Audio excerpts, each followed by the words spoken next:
Ya, teman-teman, apabila temannya belum hadir, bisa segera diingatin untuk segera join Zoom-nya ya, karena acaranya akan segera dimulai.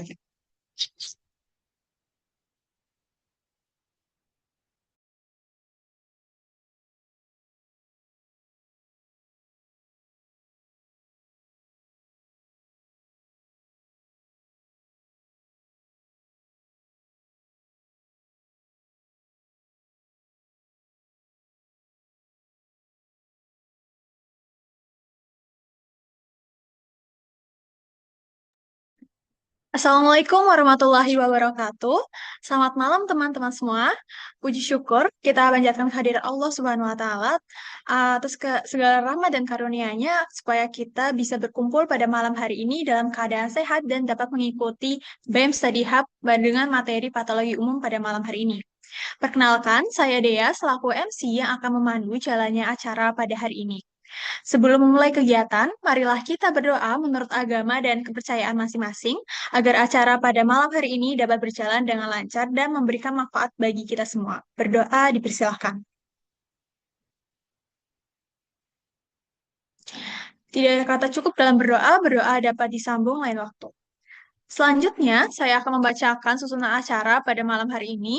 Yang pertama adalah pembukaan, yang kedua adalah sambutan Ketua BEM, yang ketiga penyampaian materi, pembahasan soal, dan juga tanya jawab materi yang pertama oleh Kak Amara dengan topik gangguan hemodinamik, dan materi kedua oleh Kak Fitria dengan topik adaptasi sel dan neoplasia. Dan yang terakhir adalah penutup. Jangan lupa teman-teman untuk tetap stay hingga akhir acara karena presensi akan dilakukan di akhir acara. Baik, untuk memulai rangkaian acara pada hari ini, marilah kita memasuki acara berikutnya, yaitu sambutan dari Ketua Badan Eksekutif Mahasiswa kepada Kak Revo. Kami persilakan untuk menyampaikan sambutannya. Oke, Bismillahirrahmanirrahim. Assalamualaikum warahmatullahi wabarakatuh. Shalom, Om Swastiastu, Namo Buddhaya, salam kebajikan untuk kita semua. Rahayu, rahayu, rahayu. Selamat malam teman-teman semuanya. Sebelumnya, saya mengucapkan terima kasih banyak atas kehadiran teman-teman semua di kegiatan hari ini, yaitu BEM Study Hub 2026. Yang kali ini kita akan membawakan materi patologi umum veteriner dalam rangka untuk mempersiapkan teman-teman sekalian untuk menyelesaikan atau menuntaskan tugas pokok kita sebagai mahasiswa yaitu akademik di UAS besok. Harapan besar kegiatan hari ini teman-teman bisa mendengarkan ataupun mensaksamai materi yang akan diberikan oleh teman-teman asprak dari patologi. Harapan besar juga kegiatan ini dapat berdampak secara langsung kepada teman-teman. Eh, Mungkin itu aja dari saya. Wassalamualaikum warahmatullahi wabarakatuh. Selamat belajar teman-teman. Terima kasih. Terima kasih banyak Kak Revo atas sambutan yang telah disampaikan. Apabila Kak Revo ada kepentingan lain, kami persilahkan untuk meninggalkan Zoom terlebih dahulu. Semoga dengan sambutan tadi juga menambah semangat teman-teman dalam mengikuti review materi pada malam hari ini. Baik, tanpa memasuki sesi lama-lama lagi, kita masuk ke dalam materi yang pertama, yaitu dengan materi gangguan hemodinamik yang akan disampaikan oleh Kak Amara. Dengan sesi ini akan berisi penyampaian materi, dilanjut dengan pembahasan soal dan juga tanya jawab. Jadi teman-teman bisa disimak dan juga dipersiapkan pertanyaannya. Sebelum itu, saya akan menyapa dulu pemateri kita. Selamat malam, Kak Amara. Halo, selamat malam. Baik, Kak, apakah sudah siap untuk membawakan materi pada malam hari ini? Baik, Kak. Nanti saya izin mengingatkan apabila waktu tersisa 5 menit di akhir ya, Kak. Baik, kepada Kak Amara, waktu dan tempat kami persilahkan, dan pada panitia yang bertugas untuk share screen, dapat share screen materinya.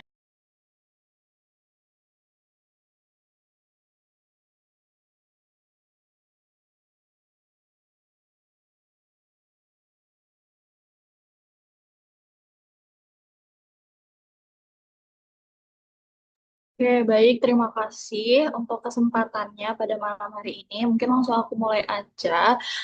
Materi pertama kita yaitu gangguan hemodinamik. Mungkin boleh di next slide. Nah, ini yang seperti kita udah belajar sebelumnya bahwa gangguan hemodinamik ini dibagi ke beberapa jenis, yaitu yang pertama ada kongesti, hemoragi, edema, trombus, dan juga infark.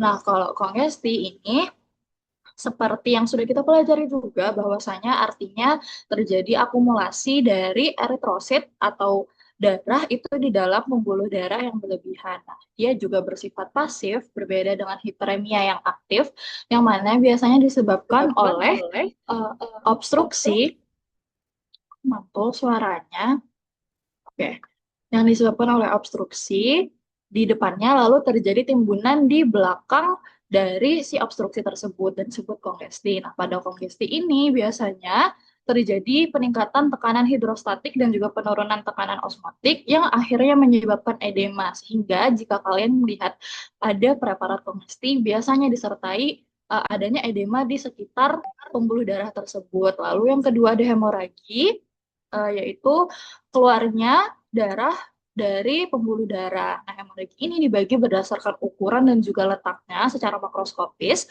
yaitu ada peteki dengan ukuran 1 hingga 3 mm, lalu ada purpura 3 mm hingga 1 cm, ekimo 1 cm hingga 3 cm, dan sufusif yang lebih dari 3 cm atau biasanya sufusif ini yaitu perdarahan yang meluas. Dan berdasarkan letaknya ada hemoperikardium, dia terjadi di rongga perikard atau pericardial space. Lalu ada hemotoraks, di mana dia terjadi di dalam rongga atau kafum toraks.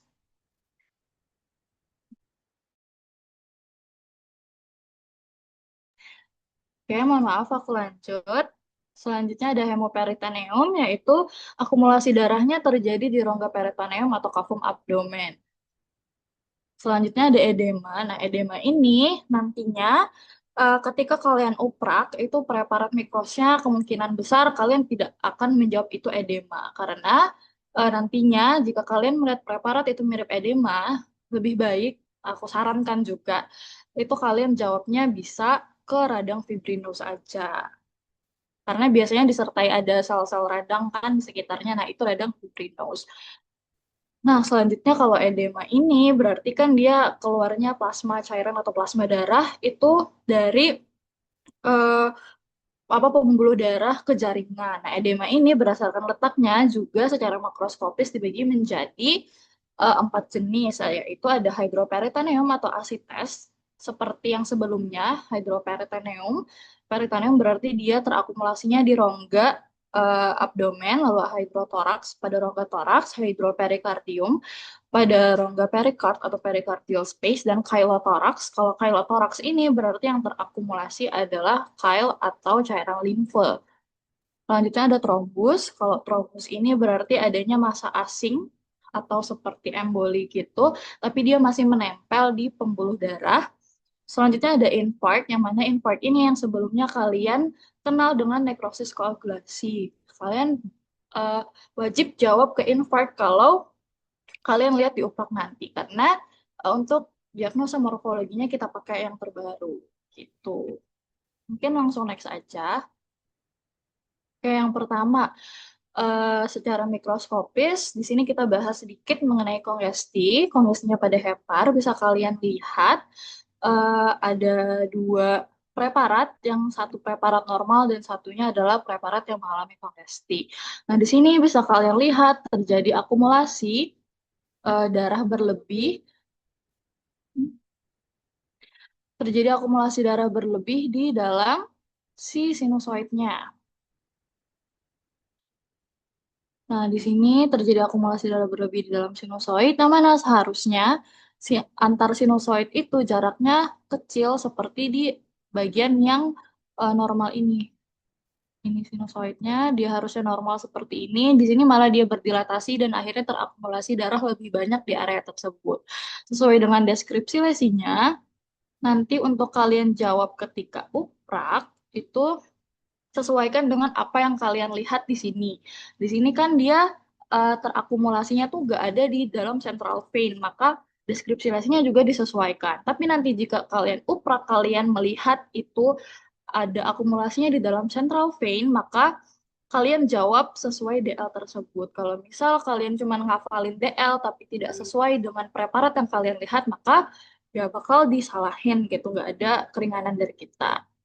Jadi di sini untuk deskripsiasinya yang pertama, terdapat akumulasi eritrosit pada sinusoid hepar yang ini, yang kalian lihat ada warna merah-merah sebagai eritrosit ini. Lalu yang kedua, sinusoid hepar tampak berdilatasi. Dan yang terakhir, jarak antar hepatoksit tampak berjauhan. Nah, dia tampak berjauhan itu karena dia mengalami dilatasi sinusoidnya gitu. Oke, mungkin ini pertanyaannya di akhir ya, teman-teman. Oh, next aja, guys. Nah, selanjutnya di sini kongesti pada hepar tampak organnya itu membesar dengan tepian yang tumpul dan juga warnanya merah kehitaman. Lalu kongesti pada pulmo, biasanya ini kalau pada pulmo agak sulit dibedakan dengan hemoragi, tapi fun fact aja, kalau misal dia pulmo yang kongesti, biasanya darahnya itu membentuk septa-septa alveolinya. Karena kalau secara mikroskopis, kalau kongesti pada pulmo itu kan akumulasi darahnya di dalam septa ya. Nah, secara mikroskopis maka biasanya dia tampak seperti itu. Bisa kalian lihat di sini dia tidak meluas atau membentuk bintik-bintik, melainkan dia membentuk si bentukan septa. Kalau kalian zoom, nanti bakal kelihatan kok membentuk bentuk septa itu kayak bergaris-garis gini, merah-merahnya gitu. Nah, untuk deskripsi lesinya yang hepar itu organ tampak membesar, tepi organ tumpul dan organ tampak berwarna merah kehitaman. Sedangkan pada organ pulmo juga sama, organ tampak membesar, tepian organ tampak tumpul dan organ tampak berwarna kemerah. Aku kasih fun fact juga kenapa di sini kalau misal di liver atau hepar itu warnanya merah kehitaman karena darah yang dia punya kan itu dari vena ya. Dia akan mengalirkan itu ke balik lagi ke jantung gitu. Beda sama pulmo yang darahnya itu selalu teroksigenisasi. Makanya dia warnanya lebih merah gitu. Next. Nah, selanjutnya hemoragi. Di sini ada dua preparat, yaitu yang normal dan juga yang mengalami perdarahan atau hemoragi. Di sini tampak adanya infiltrasi eritrosit pada lamina propria usus. Oh iya, noted juga, tolong dibedakan antara infiltrasi dan juga akumulasi. Kalau akumulasi itu dia terjadinya di tempat yang memang seharusnya, seperti kongesti. Terjadi akumulasi eritrosit. Nah, itu kongesti. Tapi kalau infiltrasi berarti dia tidak seharusnya di situ, maka disebut sebagai infiltrasi. Salah satu contoh itu hemoragi. Kalau hemoragi kan artinya ada darah di luar pembuluh darah yang tidak seharusnya dia di situ, adanya di jaringan, maka disebut infiltrasi eritrosit pada jaringan. Nah, di sini jaringannya apa? Lamina propria usus gitu. Jadi, untuk deskripsi lesi yang pertama, ini terdapat infiltrasi eritrosit pada lamina propria usus. Kalian masih ingat kan ya, lamina propria itu jaraknya dari mana sampai mana? Lalu yang kedua, epitel usus tampak mengalami ruptur. Ruptur itu yang mana, Kak? Yang ini ruptur. Ini juga dia sebenarnya ruptur. Itu. Lalu yang ketiga, terdapat infiltrasi sel radang pada organ. Sel radangnya itu yang mana? Yang ini yang warnanya basofilik. Udah. Gitu. Next. Oh, next.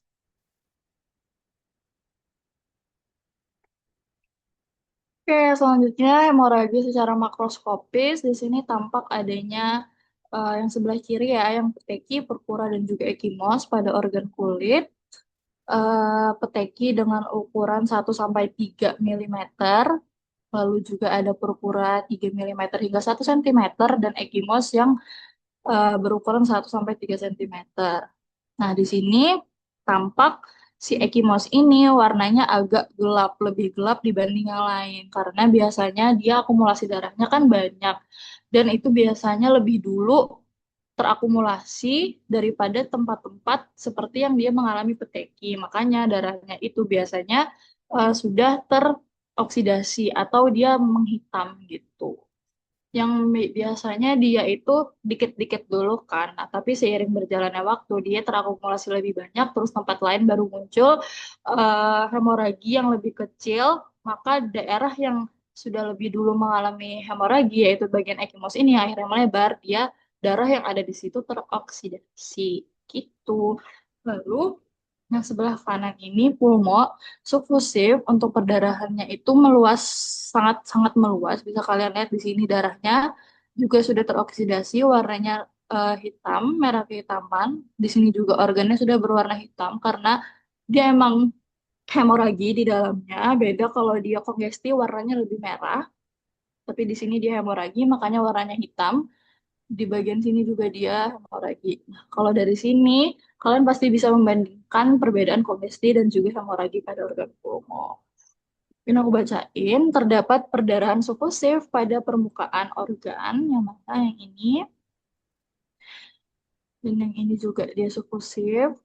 Selanjutnya, perdarahan sufusif berukuran lebih dari 3 cm, dan perdarahan sufusif berwarna merah utama. Udah, sesuai DL semua. Next. Nah, selanjutnya di sini perdarahan yang terjadi di rongga-rongga yang ada di dalam tubuh. Yang pertama terjadi di rongga toraks. Di sini terdapat akumulasi darah pada kafum toraks. Lalu yang kedua akumulasi darah tampak berwarna merah kehitaman. Dan yang terakhir organ di sekitarnya tampak berdesak. Untuk gampangnya nanti kemungkinan besar agak sulit membedakan ini terjadi perdarahannya itu di kafum apa. Nah, hal pertama yang kalian lihat itu adalah organ yang ada di sekitarnya. Bisa dari organ atau struktur. Di sini kan kelihatan banget ya ada ospostenya. Berarti dia di toraks. Gitu. Lalu ada hemoperikardium. Kalau hemoperikardium ini berarti di pericardial space atau rongga perikard. Untuk deskripsi darah, deskripsi lesi yang pertama terdapat akumulasi darah pada ruang perikardium. Lalu yang kedua, ruang perikardiumnya ini tampak melebar. Dan yang terakhir, akumulasi darah tampak berwarna merah kehitaman. Oke, lanjut. Yang hemoperitoneum, di sini hemoperitoneumnya tampak organ-organ di sekitarnya itu agak pucat karena darahnya tuh udah gak terdistribusi dengan normal lagi yang harusnya didistribusikan ke organ-organ tapi dia malah keluar dan akhirnya organ-organ ini tidak mendapatkan apa namanya distribusi darah yang mencukupi gitu akhirnya dia tampak pucat. Nah untuk deskripsi lesinya yang pertama terdapat akumulasi darah pada kafum abdomen, yang kedua akumulasi darah tampak berwarna merah kehitaman dan yang terakhir kafum abdomen tampak distensi. Distensi itu artinya melebar. Ini bisa kalian lihat dia melebar karena ada akumulasi darah di dalam rongganya. Tuh. Boleh next. Selanjutnya ini edema, tapi kita langsung ke makrosnya aja. Yang pertama ada hydrotoraks, terakumulasinya di rongga toraks. Nah, di sini bisa kalian lihat ada struktur oskoste. Nih, di sini juga. Itu, jadi ini organnya organ pulmo. Nih, maka dia adanya di rongga toraks. Gitu. Untuk deskripsi lesinya, yang pertama terdapat akumulasi cairan plasma pada kapung toraks. Lalu yang kedua akumulasi cairan plasma berwarna kuning jernih. Dan yang terakhir organ pulmo tampak terdesak oleh cairan. Lalu ada hidroperikardium. Di sini kelihatan banget hidroperikardiumnya karena si edemanya itu sangat-sangat banyak. Untuk deskripsi lesinya, terdapat akumulasi cairan plasma pada pericardial space. Akumulasi cairan plasma berwarna kuning jernih dan organ mengalami distensi. Bisa kalian lihat sangat amat melebar organnya. Lalu yang terakhir asites atau hydroperitoneum. Nah, untuk deskripsi lesinya juga sama, terdapat akumulasi cairan plasma kuning jernih pada kafum abdomen. Kafum abdomen tampak mengalami distensi, dan yang terakhir organ visceral tampak terdesak oleh cairan plasma. Ini gampang banget kalau misal asites itu pasti ada gambaran usus atau organ hepar biasanya. Berbeda sama hydrothorax ini kan hepar sama pulmo itu cukup agak tricky ya, agak mirip gitu. Dibedakannya dari struktur tulangnya ini osteostenya. Oke, next. Selanjutnya chylothorax. Terjadi akumulasi chyle atau cairan limfe di kafum toraks yang warnanya itu putih seperti susu. Kalau di preparat kita sebelumnya ada di PPT itu kan dia agak pink gitu ya, karena dia tercampur oleh darah. Kalau di sini dia beneran putih. Oke, untuk deskripsinya, yang pertama terdapat akumulasi kail atau cairan limfe pada kafum toraks. Yang kedua, akumulasi kail tampak berwarna putih seperti susu. Dan yang terakhir, organ pada kafum toraks tampak terdesak oleh akumulasi kail. Boleh, next. Nah, selanjutnya trombus terjadi pada pembuluh darah. Di sini ada preparat makros dan juga mikros. Kalau yang makros, aduh sorry, yang makros di sini langsung aku bacain aja deskripsi lesinya. Terdapat bentukan massa tak lazim pada lumen pembuluh darah. Nah, lumennya itu yang mana? Ini bisa kalian lihat ada garisnya, jelas, cukup jelas. Nah, jadi massa asingnya itu yang ada di dalam lumennya. Yang ini sampai sini itu dinding dari pembuluh darahnya. Lalu yang kedua, bentukan massa tak lazim tampak berwarna merah pucat. Yang ini dia warnanya merah pucat. Selanjutnya terdapat bentukan garis dan yang tampak pucat. Garis dannya yang mana? Yang ini, yang di sini. Lalu yang keempat, pembuluh darah mengalami dilatasi. Ya, jadi dia melebar karena ada massa asing tersebut. Bisa digarisin di sini. Ini menandakan bahwa dia dilatasi, lalu lumen pembuluh darah menyempit. Nah, lumen pembuluh darahnya itu yang mana? Di sini nggak kelihatan karena di sini ada darahnya. Seharusnya di sini jadi lumen, tapi dia ikut menempel sama si trombusnya. Kenapa? Kalau si trombus ini dicirikan dengan yang nempel ke dinding itu biasanya dia warnanya putih. Karena dia yang menempel pertama itu fibrin dan juga aku lupa apa ya.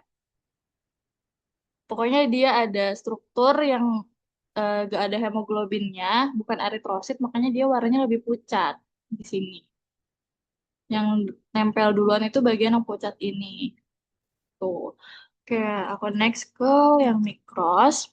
Nah, di sini sama juga terdapat bentukan massa tak lazim pada lumen pembuluh darah, lalu massa tak lazim terdiri atas eritrosit, leukosit, trombosit, dan juga fibrin, dan terdapat bentukan garisan yang tampak pucat.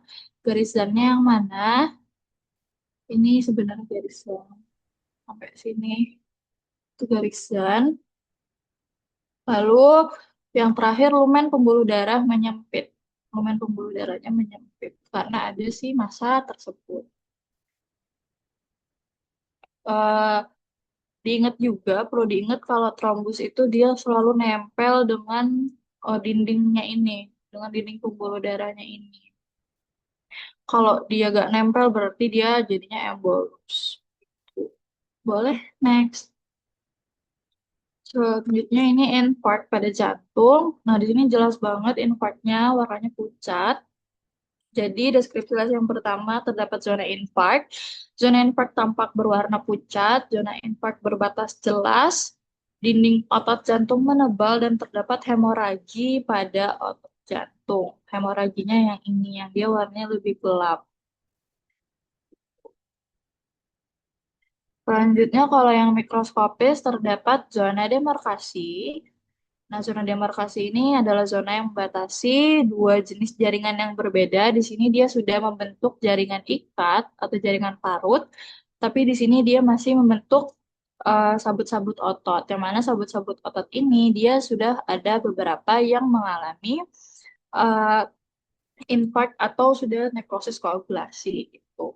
Oke, yang kedua deskripsi lesinya terdapat zona infark yang tampak lebih eosinofilik, bisa kalian lihat warnanya lebih eosinofilik.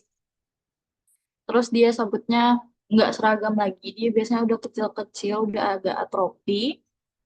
Selanjutnya, deskripsi lesi yang ketiga, sel pada zona infark mengalami atrofi dan inti selnya telah lisis. Dan yang terakhir terdapat proliferasi jaringan ikat. Nah, jadi dia Awalnya di bagian jaringan ikat ini pun dia ada sel-selnya juga. Ada sel-sel atau sabut-sabut ototnya juga, tapi akhirnya dia mengalami nekrosis koagulasi, inti selnya lisis, dan akhirnya digantikan oleh jaringan ikat. Nah, makanya kalau kalian lihat di daerah ini pun masih ada sel-sel otot jantung yang masih berwarna eosinofilik. Gitu.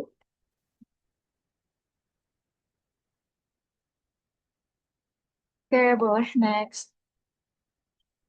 Oke, langsung ke latihan soal. Ini kalau teman-teman bisa langsung jawab organ dan juga diagnosa morfologinya. Untuk deskripsi lesinya mungkin bisa yang mau aja volunteer atau nanti aku tunjuk.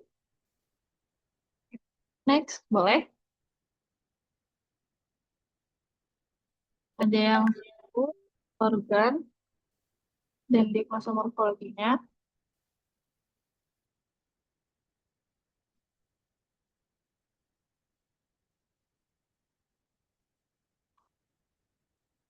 Aku tunjuk ya kalau gitu.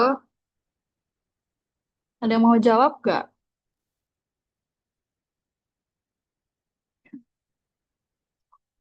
Mesin menjawab, Kak.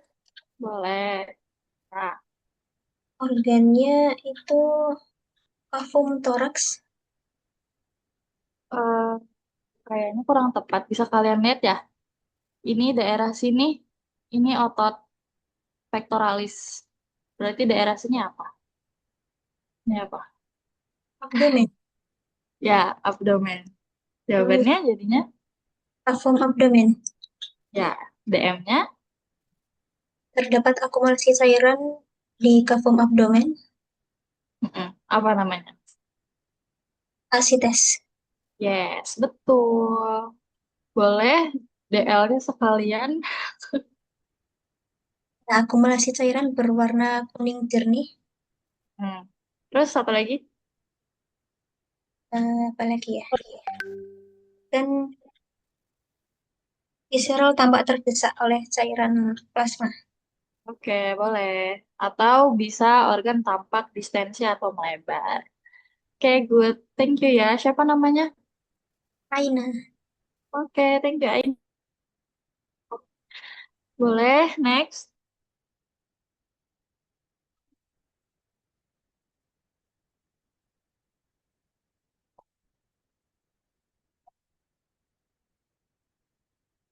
Ada yang tahu organnya?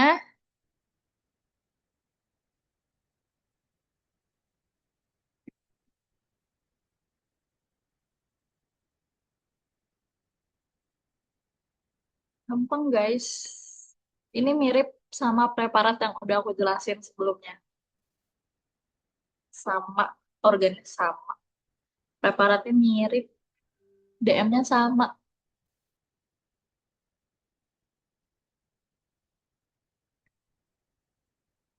Nggak ada yang mau jawab nih. Pembuluh darah, Kak. Ya, betul.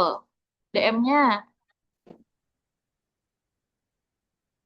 Masa tak lazim di lumen. Apa?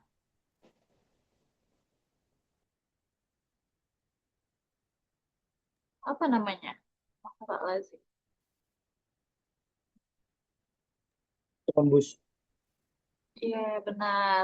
Boleh sekalian disebutin DL-nya ada 3. Latihan guys buat uprak. Soalnya Masa masa tak lazim di lumen. Berwarna merah pucat. hmm, Garisan. ya. Garisannya pucat. Boleh ditunjukin nggak garis lemnya?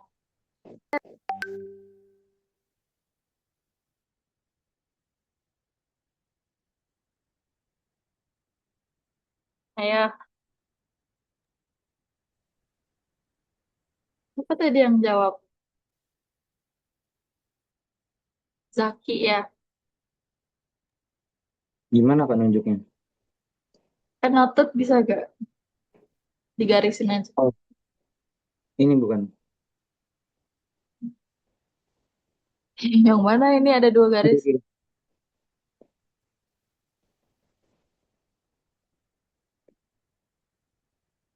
Yang ini. Eh, ini, Kak. eh Kayaknya tuh masih dinding pembuluh darah deh. Yang ini, guys. Ini. Tapi gak apa-apa. Gak bakal disuruh nunjuk. It's okay. Thank you ya. Good, good. Udah bener jawabannya. Boleh, di next.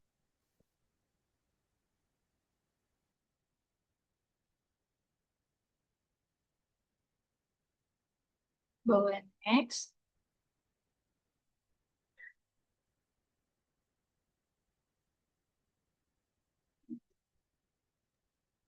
Sebentar Kak, ini kayaknya ada kendala buat next. Oke, gak apa-apa.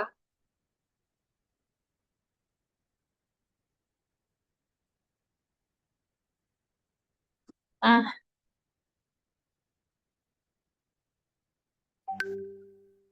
organnya, terus DM. Perikardium bukan Kak? Ya, betul. DM-nya apa? Hidroperikardium. DL-nya boleh disebutin?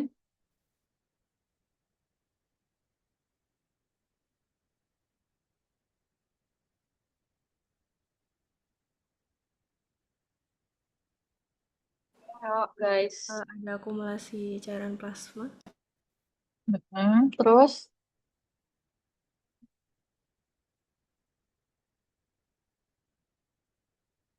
Cairannya warna kuning, cairan plasma berwarna kuning. kuning jernih. Itu apa?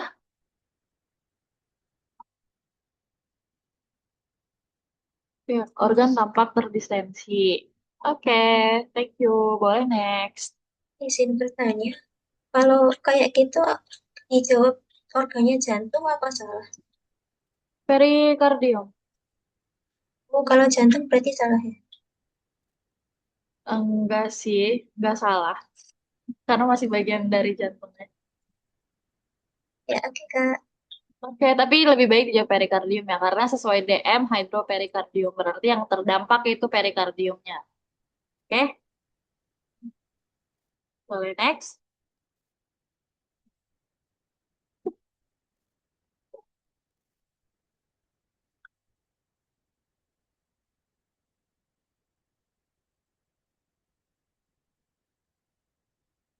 Ada yang tahu organnya, terus DM-nya, sekalian deskripsi levelnya boleh disebutin.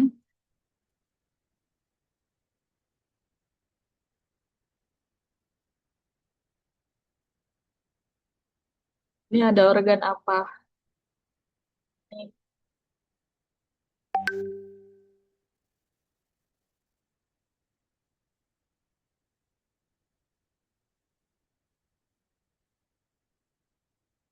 guys, itu organnya organ pulmo. Terus, akumulasi darahnya jadinya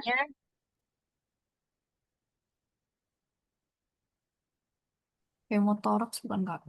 benar. Pneumotoraks. Benar. Oke, benar. DL-nya ada yang mau nyebutin nggak? Kalau nggak, kita next aja. Boleh deh, next aja. Terdapat akumulasi darah di kafum toraks. Ya, terus. Organ di kafum toraks tampak terdesak oleh akumulasi darah. Hmm, Satu lagi.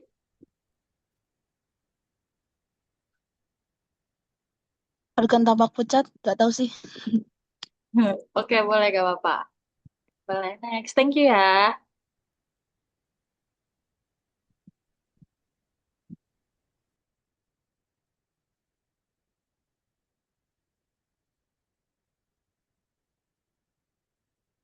Oke, ada yang tahu organ sama diagnosa morfologinya?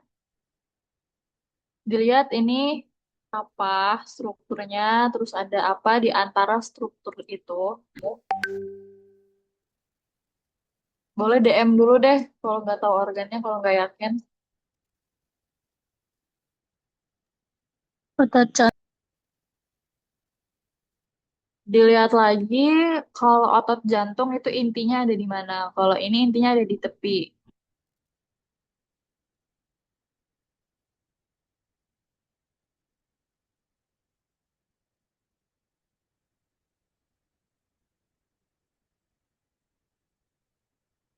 Kalau otot dengan inti di tepi apa?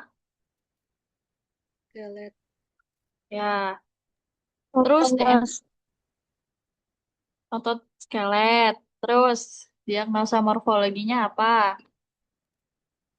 Kongesti, Kak. Kalau kongesti di dalam pembuluh darah, ini di luar pembuluh darah dia. Kan di antara sabut otot.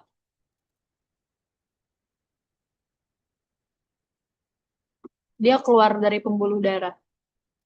Berarti Hemoragi. hemoragi. Ya, ini karena dia hemoragi, akhirnya jarak antar sabut ototnya ini juga jadinya berjauhan. Nah, terus untuk deskripsi lesinya disebutinnya infiltrasi. Terdapat infiltrasi sel eritrosit atau darah di antara sabut otot, di intersisial sabut itu. Terus sabut otot tampak berjauhan atau terdapat berjarak gitu. Terus apa lagi ya deskripsi? Jadi yang pertama terdapat infiltrasi sel eritrosit di interstisial sabut otot.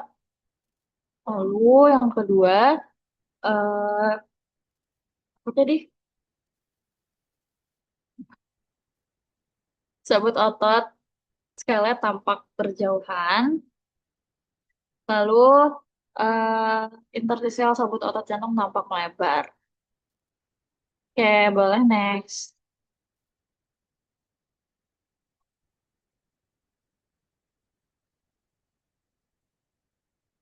Nih, ada yang tahu?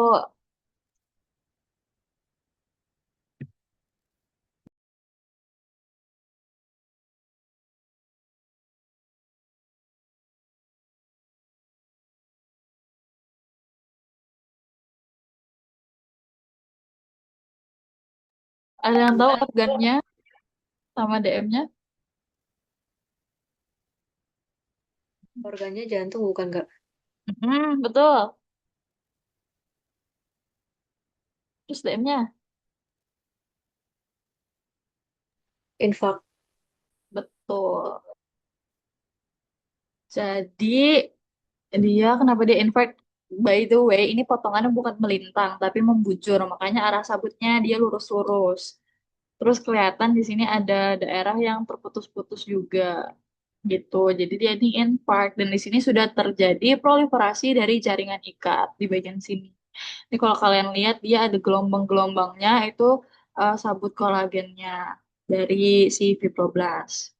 Tuh guys. Terus di sini juga kalian lihat organnya atau si sabutnya ini udah tampak eosinofilik karena dia udah nekrosis koagulasi, makanya yang ini dia lebih eosinofilik. Yang ini pun dia sebenarnya udah eosinofilik. Jadi kalau ditanya zona demarkasinya itu di mana, berarti ya udah yang bagian sini. Ini begitu. Karena di sini ada bagian yang mengalami infark atau udah nekrosis koagulasi. Nah, yang di sini nih masih normal, makanya warnanya lebih pucat dibanding yang atas. Oke, boleh. Di next.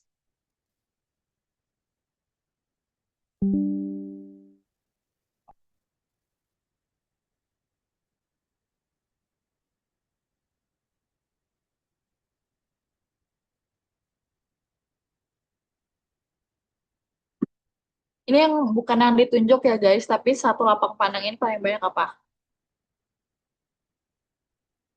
Ini ada pembuluh darah. Kasih clue deh.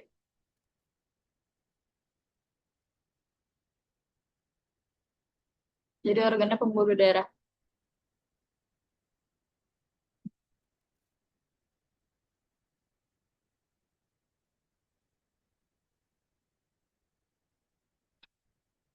Oh, Kongesti, Kak. betul. Jadi ada akumulasi darah di dalam pembuluh darahnya yang berlebihan. Ini semua pembuluh darahnya dia kongesti, yang ini dia kongesti, ini juga kongesti, yang atas ini juga kongesti, semuanya kongesti. Oke, ada yang mau nyebutin deskripsi lesinya?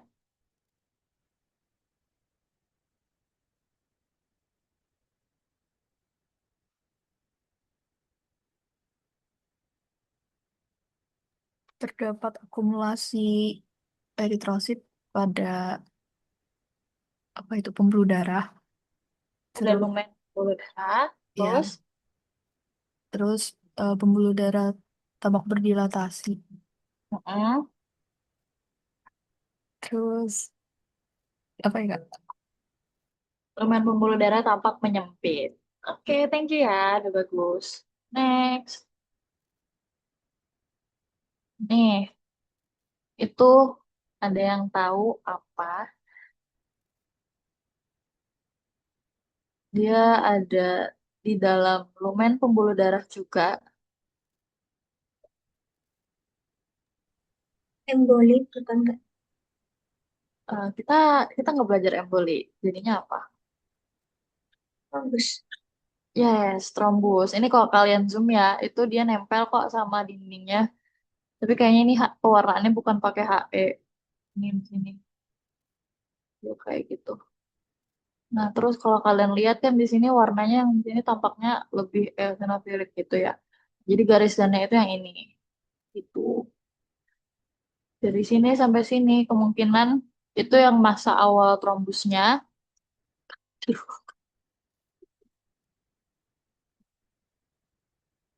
Maaf guys.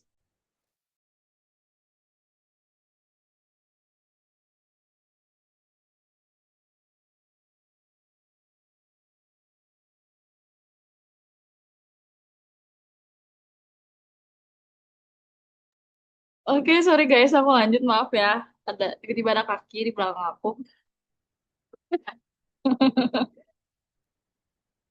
Sampai mana ya tadi? Pokoknya ini trombus. Terus ada garis dan yang ini yang tampak pucat. Dia membatasi area yang lebih pucat dan juga area yang ini. Jadi di area sini kemungkinan itu si eritrositnya ikut nempel. Makanya warnanya lebih merah. Karena kan dia fibrin ya. Fibrin kan lengket. Nah, fibrin itu biasanya menarik komponen-komponen yang lain. Selain si trombosit atau platelet. Jadi fibrinnya dia merekatkan si trombosit atau platelet ini, tapi dia juga dapat mengikat komponen lain karena dia lengket gitu. Oke, boleh next. Ini gampang. Yang tahu organ sama diagnosa morfologinya? Ini usus ya Kak? Yes, Hemoragi. betul. Untuk deskripsi lesinya boleh sekalian ditunjukin nggak yang jawab tadi? Terdapat infiltrasi eritrosit. Betul.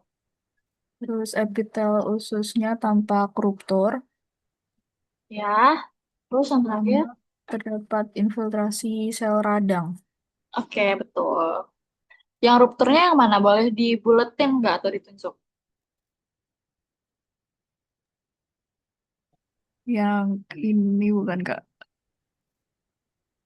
Yes, betul. Thank you ya. Good, good. Boleh next.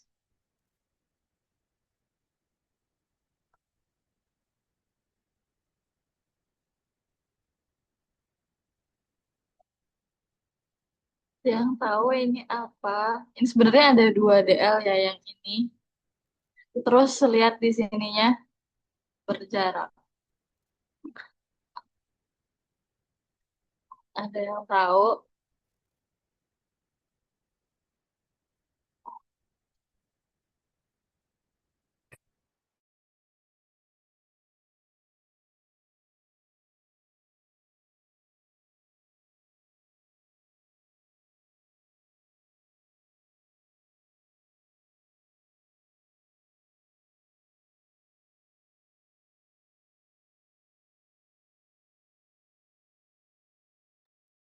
Ada yang tahu nggak ini apa? Organnya dulu deh. Jantung. Ya, jantung boleh. Terus DM-nya apa? Ini ada area yang warnanya merah. Di sini merah gelap. Terus ini ada dua DM ya. Kalian dua. Terus di sini bisa kalian lihat dia berjarak antara si jantung dengan pembungkusnya itu perikardium. Karena ada sesuatu di dalamnya. Terus warnanya merah kehitaman kayak gini. Jadi apa? Hemoperikardium. Hemoperikardium. Sama yang satunya ini apa? Hemoragi. Infak. Bukan. Hemoragi. Betul, karena dia warnanya merah kan. Ada hemoraginya gitu.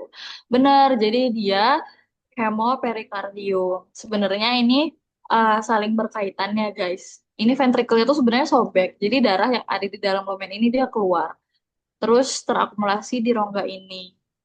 Nah, terus untuk deskripsi lesinya kan kalau hemoperikardium itu ada organ tampak terdesak ya. Ini kalian lihat aja di sini dia organnya beneran terdesak, makanya dia agak menyerong kayak gini. Yang harusnya dia kan ya udah bulat gitu. Tapi dia karena ada si darah yang terakumulasi di rongga ini, rongganya melebar, organnya terdesak, dan akhirnya tampak kayak gini. Ini emang agak nyaru sama backgroundnya warna hitam. Sorry ya guys. Latihan belajar biar bisa upload. Oke, boleh next. Itu sama hipertrofi juga nggak, Kak? Hypertrophy enggak? Ini masih normal.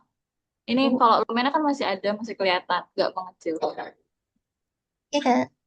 Oke, boleh next.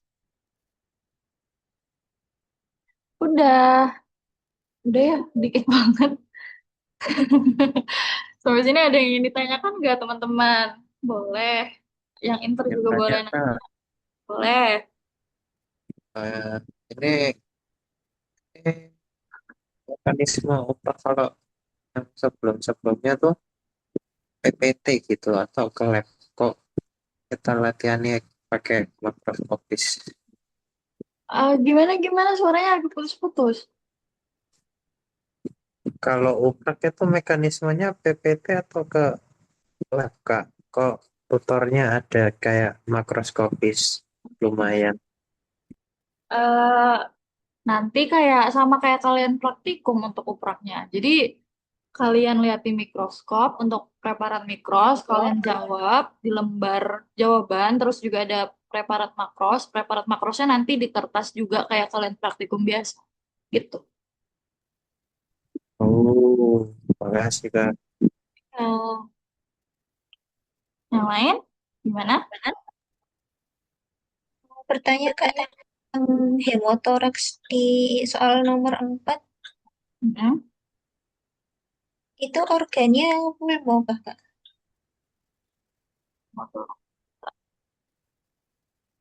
Iya, pulmo.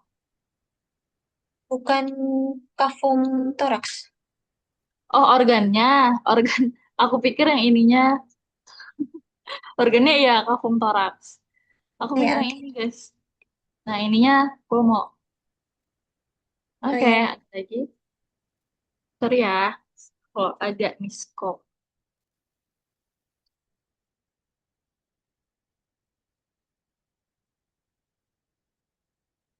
Ada lagi enggak?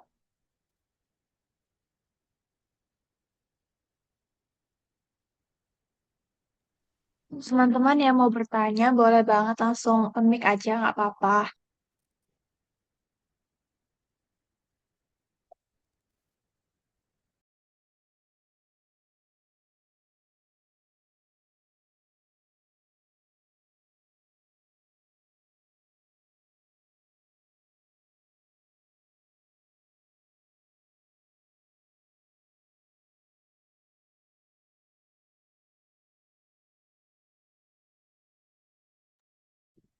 Ya teman-teman yang ada pertanyaan buat materi ini boleh langsung ditanyain aja atau kalau malu boleh lewat kolom chat sebelum kita beralih ke materi yang sebelumnya.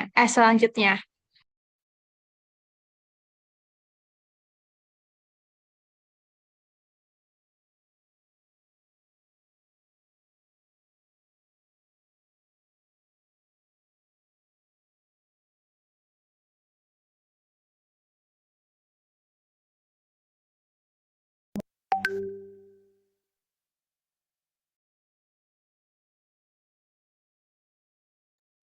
Oke, mungkin kalau nggak ada, aku hitung mundur aja. 5, 4, 3, 2, 1. Oke, kalau nggak ada, mungkin aku kembalikan ke MC. Terima kasih. Terima kasih banyak Kak Amara atas materi yang sudah diberikan dan juga tips-tipsnya dalam menjawab soal-soal yang akan ditunjukkan di Prof nanti. Lalu kita akan memasuki sesi yang kedua, yaitu materi yang dibawakan oleh Kak Fitria dengan materi adaptasi sel dan juga neoplasia. Pada sesi ini juga sama, akan dilakukan pembahasan soal materi dan juga tanya jawab. Jadi teman-teman bisa menyimak dan lebih antusias lagi apabila ada yang ditanyakan, bisa langsung ditanyakan apabila pemateri sudah mempersilahkan. Oke, baik kita menyapa pemateri kita dulu. Kak Fitria, apa kabar Kak? Halo, baik. Kamu gimana deh? Alhamdulillah, sangat semangat. Apakah udah siap Kak untuk menyampaikan materi pada malam hari ini?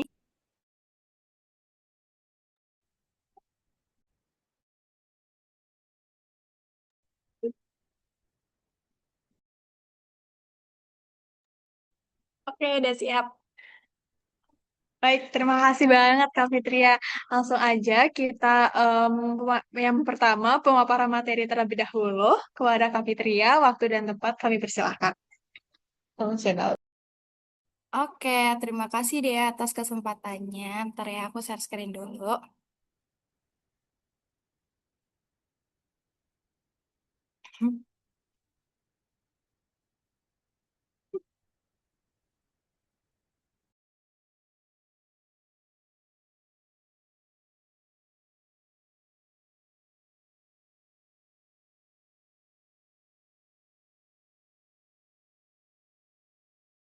Oke, jadi kali ini kita akan belajar tentang adaptasi sel dan neoplasia. Nah, untuk bab ini itu eh, membahas tentang gangguan pertumbuhan yang dia itu nanti dibagi menjadi dua. Ada yang gangguan pertumbuhan yang dia itu merupakan adaptasi sel dan gangguan pertumbuhan yang dia itu bukan merupakan dari gangguan sel. Nah, kemudian untuk yang adaptasi sel itu ada tiga. Yang pertama ada hipertrofi, di mana terjadi peningkatan ukuran pada sel. Kemudian ada hiperplasia, di mana terjadi peningkatan jumlah sel yang dia berkaitan dengan proliferasi atau mitosis dari sel itu sendiri. Kemudian ada atrofi, di mana terjadi penurunan penyusunan sel sehingga terjadi pengecilan ukuran pada sel itu. Nah, ini adalah contoh dari hipertrofi. Nah, hipertrofi itu kan terjadinya peningkatan ukuran yang terjadi pada sel. Nah, ini bisa dilihat perbandingannya antara yang normal dengan yang hipertrofi. Nah, ini adalah organ pada jantung, di mana eh, kalau sel itu normal, dia itu masih terdapat, sorry, bentar.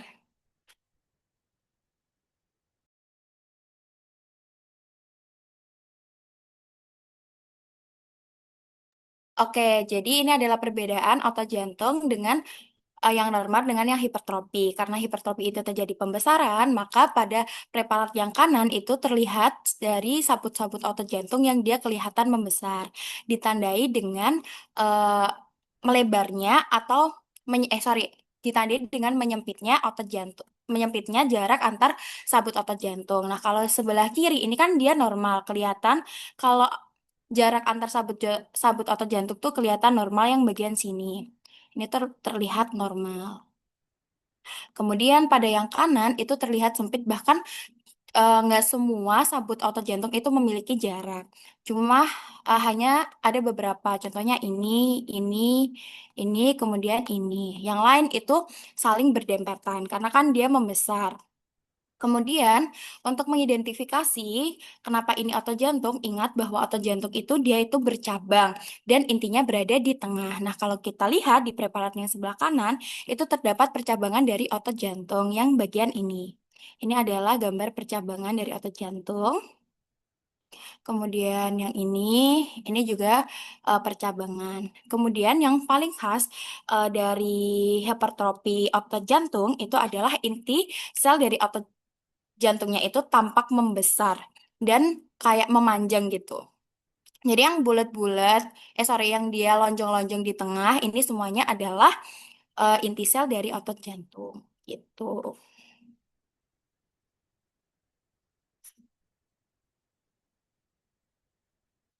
Nah, kemudian ada hiperplasia. Nah, hiperplasia ini tidak bisa terjadi pada semua sel. Hiperplasia ini hanya terjadi pada sel-sel yang dia bisa bermitosis. Contohnya pada sel labil maupun sel stabil. Nah, contoh sel labilnya itu kayak epitel kulit, kemudian ada sumsum tulang, kemudian ada hematopoietik. Kemudian untuk sel stabil itu bisa contohnya ada hepatosit, kemudian ada ginjal, ada fibroblast, ada otot polos, ada endotel. Dan kelenjar tiroid ini termasuk termasuk ke dalam sel stabil yang dimana dia itu mampu berproliferasi walaupun agak lambat. Nah, untuk perbedaannya antara hiperplasia dengan normal itu bisa kita lihat bahwa di bagian sini terdapat peningkatan jumlah sel dari sel folikuler. Nah, sel folikuler tuh letaknya di mana? Kalau normalnya sel folikuler itu adalah sel yang dia itu mengelilingi dari koloid, yang bagian ini. Ini itu adalah sel folikuler. Nah, pada gambar hiperplasia ini sel folikulernya itu udah berproliferasi menjadi banyak sekali. Makanya dia itu nggak bisa dibedakan dengan sel parafolikuler yang harusnya dia itu berada di interstitial. Nah, kalau normalnya itu dia kelihatan yang bagian sini itu adalah sel parafolikuler, sedangkan sel-sel yang menempel pada koloid itu adalah sel folikuler. Itu. Sedangkan pada yang hiperplasia itu udah nggak bisa dibedain, dia udah menyatu. Nah, karena terjadi peningkatan proliferasi, otomatis dia itu akan mendesak koloid yang ada di dalamnya. Makanya koloidnya di sini itu dia tampak kecil-kecil karena terdesak dari proliferasi sel folikuler. Untuk deskripsi lesinya, yang pertama itu terdapat proliferasi sel epitel folikuler kelenjar tiroid yang berlebih, yang bagian sini. Nah, yang dia bulat-bulat basofilik ini adalah proliferasi dari sel folikuler. Kemudian yang kedua, proliferasi sel folikuler itu tampak tidak beraturan. Dan yang nomor tiga itu lumen folikel atau koloidnya itu tampak menyempit karena terdesak dari proliferasi sel folikuler.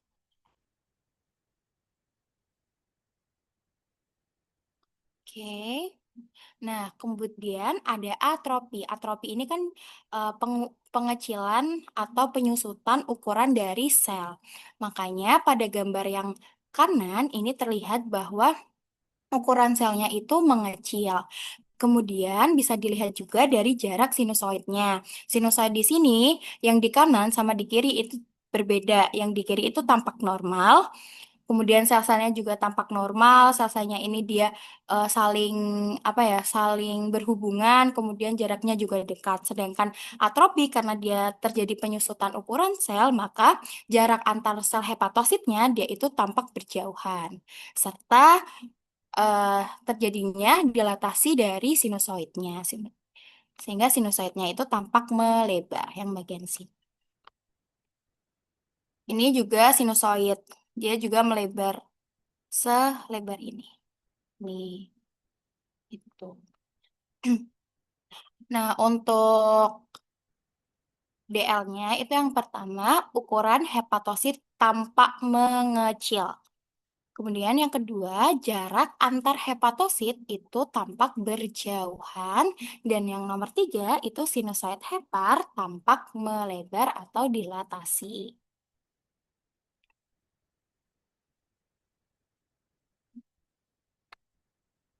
Nah, kemudian kita lanjut pada gangguan pertumbuhan yang bukan merupakan dari adaptasi sel.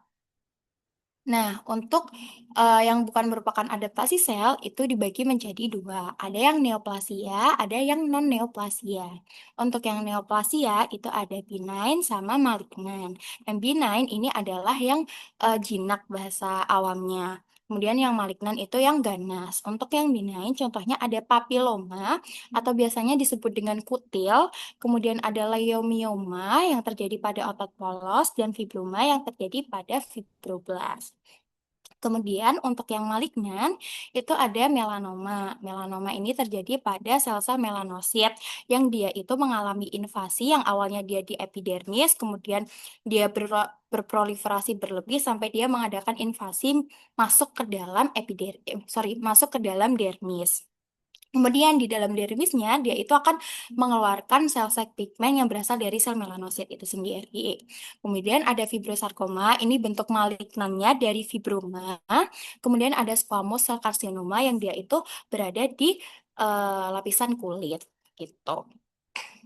Untuk yang non neoplasia itu yang pertama ada hipoplasia di mana itu terjadi kekurangan jumlah sel dalam suatu jaringan atau organ dan tidak pernah mencapai dewasa. Jadi emang dari dia tumbuh dia itu udah organnya itu udah kecil dan nggak pernah mencapai ukuran normal. Kemudian untuk aplasia itu ada perkembangan tidak sempurna pada organ atau kegagalan pertumbuhan. Kemudian ada agenesis yaitu kegagalan dari perkembangan organ selama masa pertumbuhan embrio sehingga organ itu tidak ada. Jadi bedanya aplasia sama agenesis, kalau aplasia itu dia masih ada cikal bakal untuk pertumbuhan, sedangkan agenesis itu udah nggak ada pertumbuhan sama sekali, bahkan cikal bakal pun tuh juga nggak ada. Kemudian ada displasia, yaitu gangguan pertumbuhan dan pematangan sel dalam suatu jaringan sehingga bentuk, ukuran, dan susunan selnya menjadi tidak normal. Nah, kondisi ini sering dianggap sebagai tahap awal yang dapat berkembang menjadi kanker atau neoplasia. Nah, ini adalah bentuk aplasia, contohnya pada kasus atresia ani, di mana anusnya itu tidak memiliki lubang, karena emang dari kecil itu tidak ada perkembangan atau pertumbuhan untuk pembentukan lubang dari anus. Nah, itu ketika anus itu tidak ada lubang, otomatis kan feses itu tidak bisa keluar. Nah, feses yang ada di dalam itu pasti akan menekan organ-organ yang ada di sekitarnya. Makanya anusnya pun itu juga akan membengkak. Dan yang pasti itu hewan tidak dapat defekasi. Untuk DL-nya itu yang pertama tidak terdapat lubang pada anus. Kemudian daerah di sekitar anus tampak membengkak. Jadi dia itu membengkak karena adanya desakan dari feses yang ada di dalamnya. Kemudian yang nomor 3 itu hewan tidak bisa defekasi. Kemudian ada hipoplasia, di mana jaringan ini dari dia tumbuh itu tidak bisa mencapai ukuran dewasa atau ukuran normal. Nah, ini contohnya pada organ testis, di mana dia itu mengalami hipoplasia secara unilateral. Jadi satu sisi aja, kalau dua berarti bilateral. Nah, ukuran testisnya ini pasti dia akan lebih kecil daripada ukuran normal. Selain itu, kalau ukurannya kecil, otomatis bobot organnya juga akan lebih ringan. Dan yang paling khas dari hipoplasia, organ ini tidak pernah mencapai ukuran normal. Untuk deskripsi lesinya, yang pertama, ukuran organ testis itu kecil secara unilateral. Kemudian, bobot organ testis ini lebih ringan dibanding berat normal. Dan yang nomor 3, organ ini tidak pernah mencapai ukuran normal. Nah, kemudian ada hipoplasia. Hipoplasia contohnya terjadi pada testis, di mana di sini adalah bentukan dari tubulus seminiferus yang dia ini tempat terjadinya spermatogenesis. Tapi ketika dia terjadi hipoplasia, pasti kan otomatis kayak sel-sel penyusunnya juga nggak bisa tumbuh dengan sempurna. Contohnya kayak sel Leydig sama sel Sertoli yang dia mendukung proses spermatogenesis. Nah, itu tuh tidak tumbuh sempurna, makanya tidak terjadilah proses spermatogenesis. Kemudian selain itu, ukuran dari tubulus semiferusnya itu juga kecil dan lumennya itu menyempit atau tidak berbentuk spermatozoa. Jadi ini di sini tuh tidak ada bentukan spermatozoa karena kan tidak ada sel-sel pendukung yang mensupport terjadinya spermatogenesis kan. Jadi kemungkinan sel-sel yang menyusun dari tubulus seminiferus ini adalah sel spermatogenium. Jadi cikal bakal dari sel sperma. Nah, kemudian untuk DL yang nomor 3 itu perkembangan sel sperma itu tidak lengkap karena proses spermatogenesis yang tidak sempurna. Tuh. Nah, untuk jaraknya bagaimana? Jaraknya itu biasanya masih normal antar tubulus seminiferus. Jadi nggak yang berjauhan atau gimana-gimana. Jadi jaraknya itu masih normal. Nah, kemudian ada papiloma. Papiloma ini sering disebut dengan kutil, bisa terjadi pada kulit maupun pada mukosa. Nah, kalau pada mukosa, dia itu biasanya warnanya itu pucat, pink pucat, menyesuaikan dengan di mana dia tumbuh gitu. Nah, ciri khas dari papiloma itu adalah bentuknya yang dia itu seperti bunga kol. Jadi, permukaannya itu tidak halus atau rata gitu. Jadi, dia itu kayak bertekstur seperti bunga kol. Nah, kalau pada preparat ini, dia itu lesinya itu lebih dari satu. Dan ukurannya berbeda-beda. Ada yang kecil, kemudian ada yang besar. Ya, ini kan yang besar kan, terus ada yang kecil-kecil juga. Kemudian lesi dari papiloma ini dia itu berbatas tegas dengan jaringan normal. Makanya dia kelihatan kalau oh ini loh papilnya gitu. Jadi dia itu berbatas tegas. Untuk deskripsi lesinya, yang pertama terdapat bentukan papil pada mukosa mulut dan lidah. Terdapat bentukan papil pada mukosa mulut dan lidah, dan nanti sesuaikan dengan preparatnya. Kalau misalnya di lidahnya itu nggak ada papil, ya nggak usah ditulis DL-nya ada lidahnya, jadi cuma di mukosa mulut aja. Jadi sesuaikan dengan gambar yang kalian dapat. Kemudian bentuk dan ukuran papil itu tampak bervariasi. Bentuk dan ukuran papil itu tampak bervariasi. Kemudian organ yang mengalami papil ini berbatas tegas dengan organ yang masih normal. Ini kan kelihatan nih. Ini yang organ normalnya itu agak gelap. Kemudian yang terdapat papil dia itu warnanya pink pucat. Kemudian papil berwarna pink pucat. Ini. Nah, kemudian secara mikroskopis kita lihat bahwa ini adalah bentukan dari papiloma. Nah, tadi kan aku bilang kalau papiloma tuh permukaannya nggak rata. Nah, ini secara mikroskopisnya dia itu tampak seperti bunga ini. Jadi permukaannya tuh nggak rata kayak gini.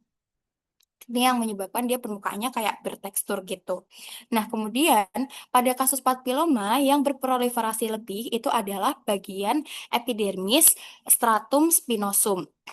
Jadi kan kalau epidermis itu urutannya yang paling bawah itu ada stratum basal, kemudian atasnya ada stratum spinosum, atasnya lagi ada stratum granulosum, dan atasnya lagi ada stratum corneum.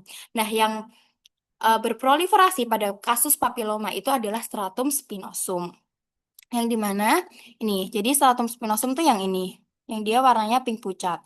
Kalau yang ungu bangetnya adalah stratum basal, gitu. Nah, karena proliferasi dia yang berlebih, dia itu sampai bisa terjadi invasi atau kayak mendesak apa ya jaringan yang ada di sekitarnya. Makanya dia itu sampai apa ya berlekuk-lekuk mengarah ke epidermis. Mengarah ke dermis nih. Harusnya kan normalnya dia cuma sederet gini kan.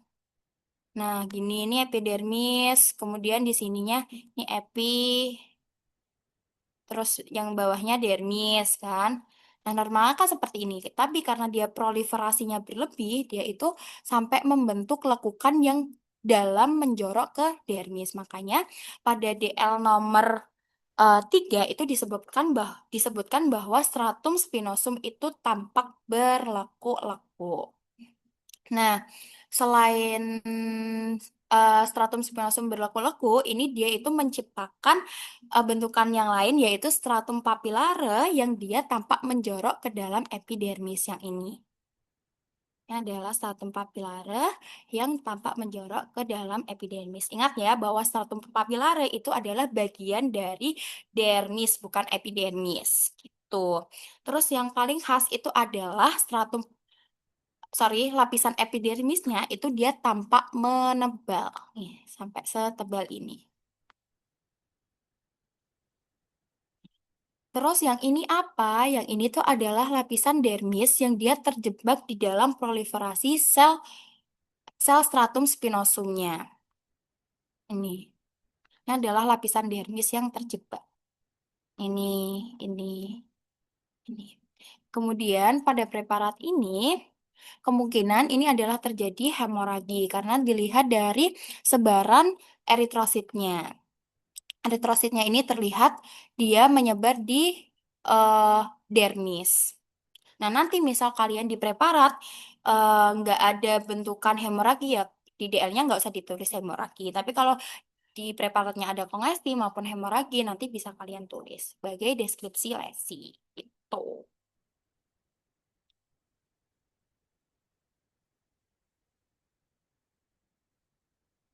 Nah, kemudian ada squamous cell carcinoma yang dia itu terjadi di organ kulit, di mana dia itu ditandai dengan terdapat proliferasi sel tumor pada lapisan epidermis dan lapisan dermis. Nah, untuk lapisan dermis, untuk lapisan epidermis itu yang bagian sini. Ini adalah lapisan epidermis. Nah, untuk yang atas ini sebenarnya kelihatan, tapi nggak terlalu yang mencolok kayak di bawah karena dia itu udah membaur sama lapisan dermis akibat adanya proliferasi sel tumor gitu. Kemudian lapisan epidermisnya itu dia tampak mengalami penebalan yang bagian sini. Dia tampak menebal, ini juga menebal. Nah, proliferasi sel tumor epitel di lapisan dermis itu membentuk bentukan yang namanya tumor nest. Nah, tumor nest itu yang mana? Tumor nest itu yang dia bulat-bulat pucat ini. Dia itu berada di epidermis, di dermis. Yang ini.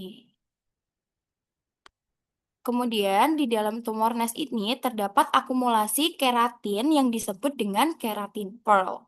Yang dia ini warnanya tampak kayak pink unguan gitu, pink keunguan. Yang bagian ini adalah keratin pearl. Dia terjebak di lapisan dermis. Tuh. Nah, selanjutnya ada leiomioma yang terjadi pada organ otot polos. Jadi, yang deskripsi lesi yang pertama itu otot polosnya tampak proliferatif. Jadi dia itu terus berproliferasi terus-menerus. Terus habis itu inti selnya itu polos, inti sel otot polos itu tampak oval dan memanjang. Ini bisa kita lihat bahwa di sini inti selnya itu tampak memanjang, kayak gepeng kejepit gitu. Ini adalah ciri khas dari otot polos yang mengalami leiomioma. Kemudian, fasikel sabut otot polos itu saling berkaitan. Ingat ya bahwa otot itu dibungkus sama jaringan ikat yang dinamakan fasikel. Nah, di sini satu fasikel tuh satu gini. Nah, ini adalah satu fasikel otot. Kemudian, ini juga satu fasikel otot. Nah, ini satu fasikel otot. Kemudian yang ini itu juga satu fasikel otot. Yang dimaksud dengan fasikel sabut otot polos saling berkaitan, walaupun dia kayak arahnya itu nggak beraturan, ada yang ke atas, ada yang ke samping. Nah, pembungkus dari otot polosnya itu masih saling berikatan gitu, masih saling nempel. Jadi nggak terpisah-pisah kayak gini. Terus gini. Ini satu vesikel. Tuh kan kelihatan ya kalau di garis kayak gini, dia arah sabutnya itu nggak beraturan. Ada yang ke atas, ada yang ke samping, ada yang ke bawah, gitu.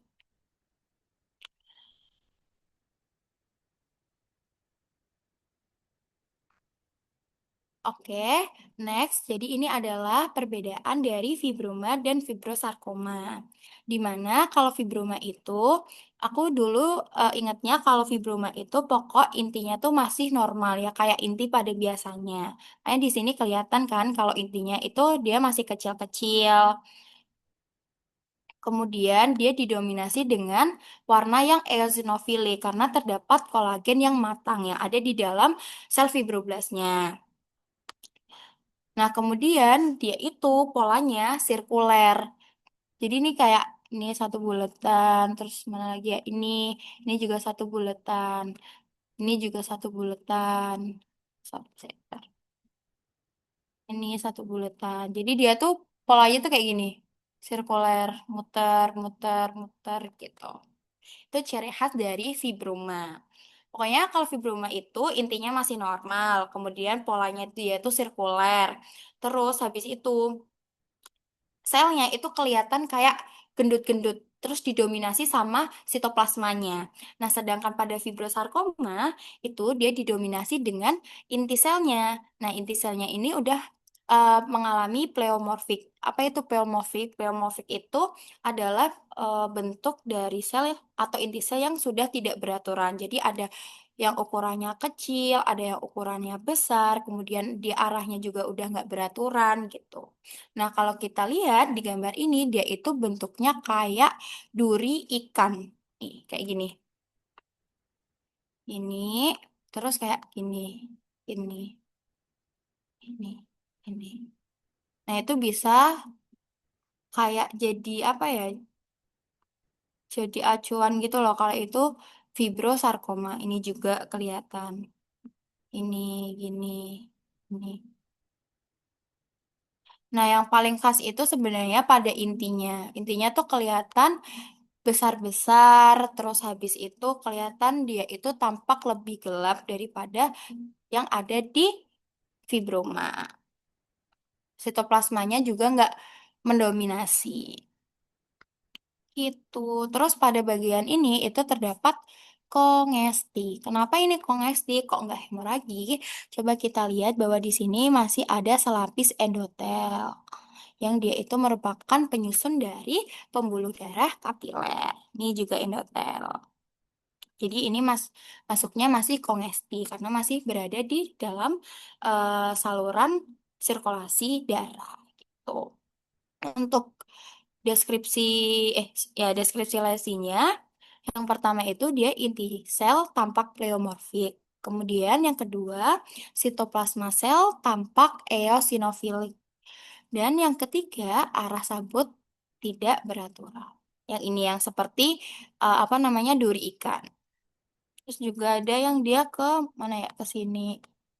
Nih, ini, ini, ini, ini gitu.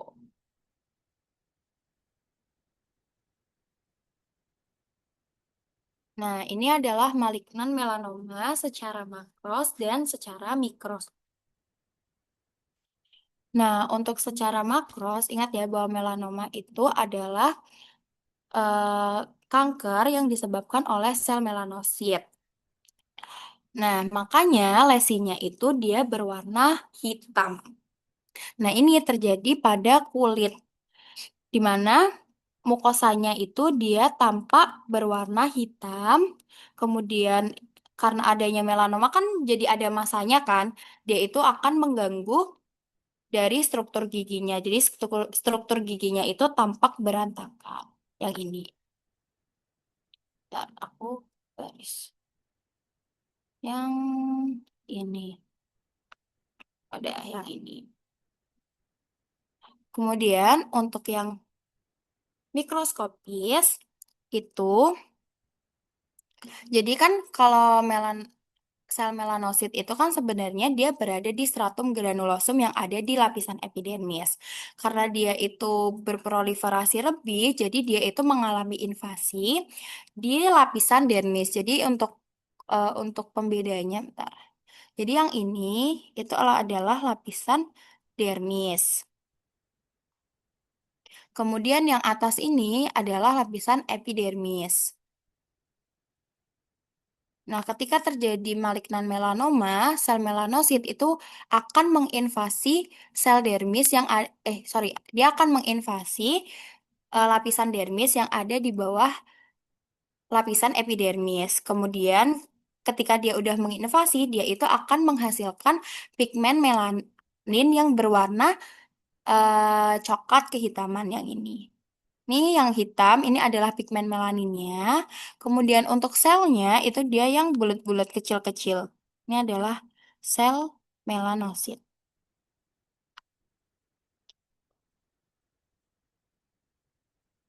Sel melanosit dan yang hitam adalah pigmen melaninnya. Kemudian untuk deskripsi lesinya itu yang pertama terdapat proliferasi sel melanosit yang tidak terkendali pada lapisan dermis kulit. Yang kedua, terdapat akumulasi pigmen melanin pada lapisan dermis kulit. yang dia warnanya kehitaman. Kemudian akumulasi pigmen melanin, dia itu tampak dominan atau mendominasi. Dan yang terakhir, akumulasi pigmen melanin tampak coklat kehitaman dan terpigmentasi. Nah, bedanya sama melanosis, kalau melanosis itu dia akumulasi pigmen melaninnya masih berada di lapisan epidermis. Sedangkan pada malignan melanoma karena dia udah mengalami invasi, maka dia itu akumulasinya ada di lapisan dermis. Gitu.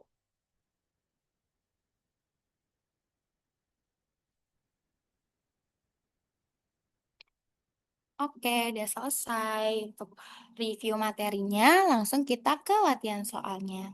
Nanti masih sama sistemnya kayak punya Amara. Siapa yang mau jawab, silahkan jawab aja. Oke, ini adalah soal yang pertama. Kira-kira siapa yang mau menjawabnya?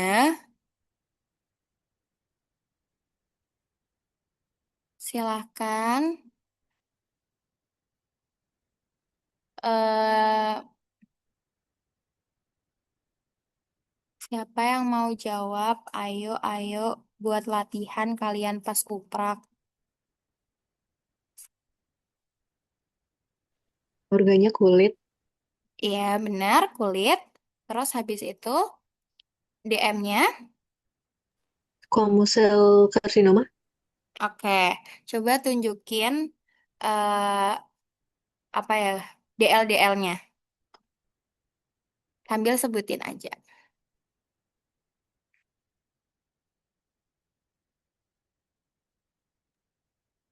yang pertama tuh, eh bentar gimana ya cara anotasi?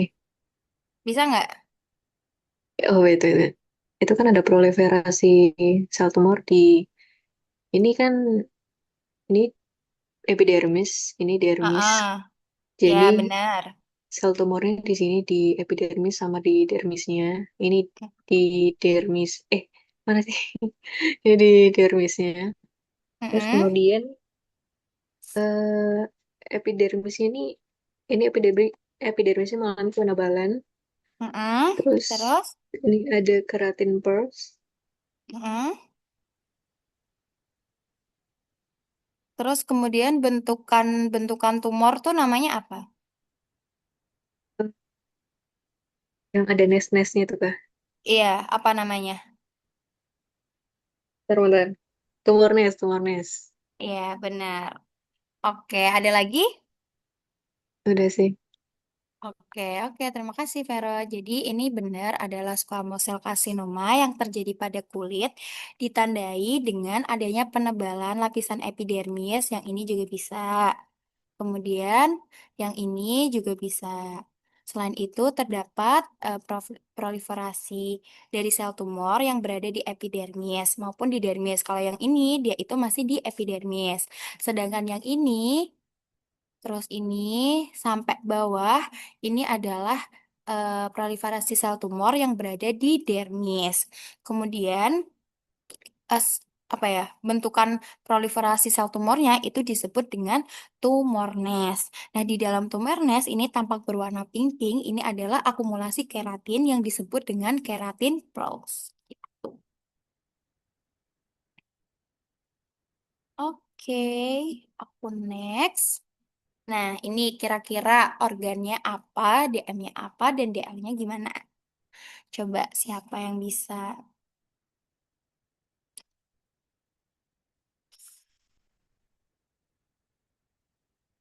Organnya kulit, Kak. Ya, benar. Terus, diagnosa morfologinya? Melanoma, Ya, kenapa melanoma? karena ada pigmen melaninnya di dermisnya, yang ditanda panah. Oh, oke, benar. Ini adalah organnya kulit dengan diagnosa morfologinya malignan melanoma. Jangan lupa ya malignannya ditulis. Jadi DM-nya malignan melanoma. Karena di sini terdapat adanya akumulasi pigmen melanin yang dihasilkan oleh sel melanosit yang dia itu ada di dalam dermis. Nah, kemudian akumulasi dari eh, pigmennya itu dia tampak berwarna coklat kehitaman atau terpigmentasi. Kemudian pigmennya dia itu mendominasi lapang padang. Gitu. Terima kasih ya yang udah jawab. Oke, aku next. Nih, kira-kira apa organnya?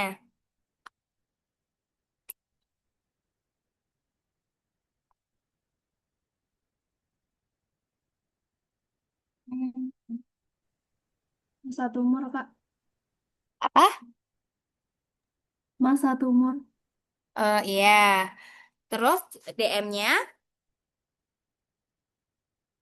Fibroma. fibroma apa fibrosarkoma?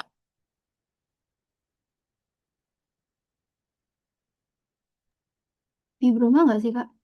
Iya, ini fibroma. Coba sebutin DL-nya sama tunjuk kalau bisa. DL-nya intinya masih kelihatan jelas. Bentar, gimana ya cara anak tuh? Bisa nggak? Ini Mm-mm. inti masih kelihatan jelas. Terus eh, masih didominasi sama jaringan kolagen. Terus proliferasi sel fibroblastnya berlebihan. Mm-mm. Terus polanya gimana kalau fibroma biasanya? Ciri khasnya? Kalau fibroma tuh kayak apa ya, muter-muter gitu. Iya, sirkuler ya namanya. Oke, terima kasih Afrina. Jadi benar ya, ini adalah organnya massa tumor. Untuk DM-nya adalah fibroma. Untuk deskripsi lesinya itu intinya ini masih terlihat normal. Kemudian eh, di lapangan pandang ini didominasi dengan warna dari sitoplasma yang dia mengandung banyak kolagen, makanya dia berwarna eosinofilik. Dan yang ini contohnya ini kelihatan kolagennya lagi matang-matangnya, jadi warnanya beneran eosinofilik dan kayak selnya itu apa ya gendut-gendut gitu. Yang bagian sini juga ini, terus yang di atas juga. Kemudian yang paling khas pada fibroma itu adalah pola sirkuler dari proliferasinya, gitu.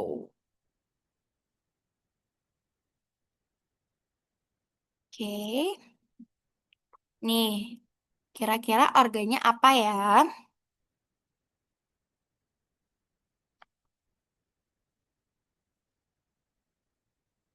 Hmm, Dia inti selnya ada di tepi. Otot jantung, Yakin? otot skelet, Oke, kenapa otot skelet? karena itu kayak kayak otot. Bener, kan emang otot. Tapi kenapa skelet? Yang menjadi pembeda dia otot skelet dengan yang lain itu apa? Yang paling khas. Inti selnya. Ya, inti selnya kalau otot skelet berarti dia berada di Eh, Di tepi, polos di tengah. kalau polos di tengah, kalau skelet di di tepi, tepi. Ya, benar di tepi. Nah, kalau ini berarti otot skelet apa otot polos? skelet. Oke, benar. Jadi ini adalah otot skelet karena inti selnya ada di tepi. Kemudian diagnosa morfologinya apa kira-kira? Coba lihat struktur selnya. Apakah dia membesar atau mengecil atau gimana gitu. Coba dilihat. Apa kira-kira? Mengecil, Hmm, mengecil, Kalau mengecil berarti apa sebutannya? atrofi, Apa? Apa, Sat? atrofi. Ya, benar. Ini atropi. Sebutin dong deskripsi lesinya. Kenapa ini disebut atropi gitu.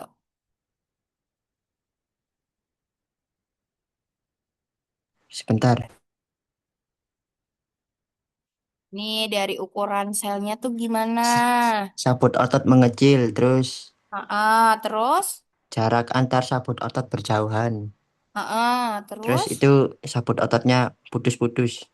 Oke, karena ini dia potongannya cross section, jadi ini nggak terlihat kalau dia itu putus-putus. Jadi kalau putus-putus itu biasanya terlihat pada potongan yang melintang, gitu. Oke, terima kasih.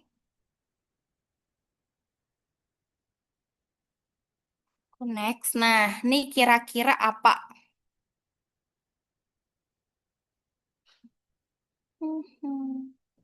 Masa tumor, Ah, benar. Terus, diagnosa morfologinya, eh, fibrosarkoma kenapa fibrosarkoma? karena kelihatannya itu dari intinya selnya poliomorfik kayak makin gede gitu dia. Terus, selain itu, Eh, sa apa ya? Kayak otot susunan selnya gimana susunan selnya? sabut ototnya itu tidak beraturan. Jadi kayak kok otot sih? Kok Sabutnya tuh sabut otot? jaringannya tuh kayak tidak beraturan dia. Mm-mm. Terus habis itu Lagi satu sit- sitoplasmanya gimana? Tampak? tampak Tampak apa? coba wae Eo? eosinofilik. Iya, benar. Jadi ini adalah organ dari masa tumor yang dia mengalami fibrosarkoma. Kenapa fibrosarkoma? Karena kalau dilihat dari preparatnya, ini tuh yang paling mendominasi adalah inti selnya. Nah, inti selnya itu sudah pleomorfik atau sudah tidak beraturan lagi. Jadi arahnya juga udah ada yang ke bawah, ke samping, kemudian ukurannya ada yang besar, ada yang kecil gitu. Kemudian selain itu, dia itu sitoplasmanya tampak berwarna eosinofilik. Nah, tapi di pewarnaan ini nggak terlalu kelihatan ya eosinofiliknya. Tapi yang sini kelihatan agak pink-pink-pink gitu. Tapi nggak terlalu jelas sih. Oke, next. Nah, ini kira-kira apa organnya?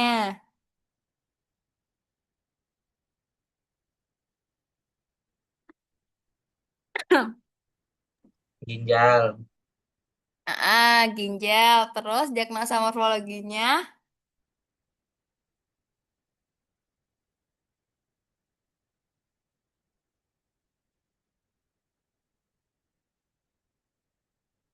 Apa kira-kira? Nah, ini yang atrofi, yakin atropi.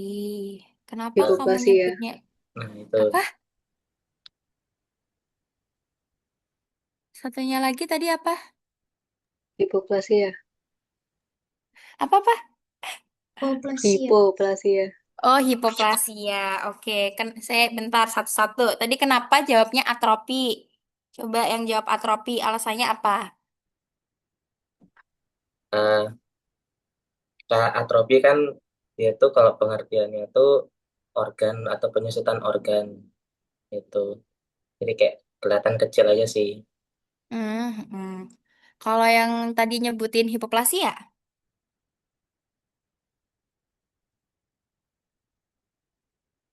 Karena kenapa? kecil. Kan atropi sama hipoplasia sama-sama kecil. Benar. Kecilnya satu doang. Emang kalau atropi ataupun hipoplasia nggak bisa satu doang? Bisa. Kalau hipoplasia itu dia nggak pernah ukurannya sama. Kalau atrofi itu ukurannya sama, terus mengecil. Kalau hipoplasia itu dari awal memang ukurannya kecil segitu doang. Itu ditandai dengan apa? Dilihat dari mananya? Kalau dia tuh udah pernah besar, oh dia belum pernah besar gitu, dilihat dari mana? Permukaan organnya kan. Iya, dari permukaan organnya. Nah, ini kira-kira nih, permukaannya gimana?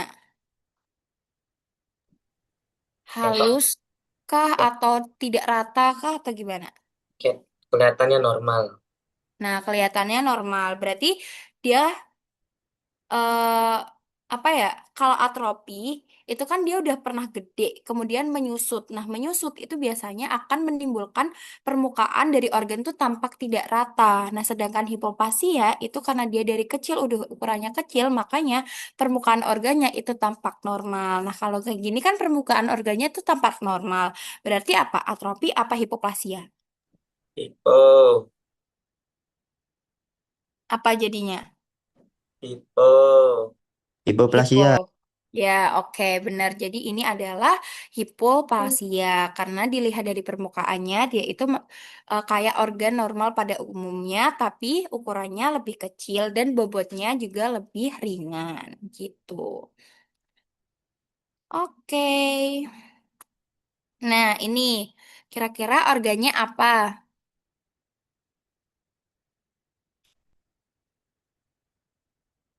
Gampang loh ini.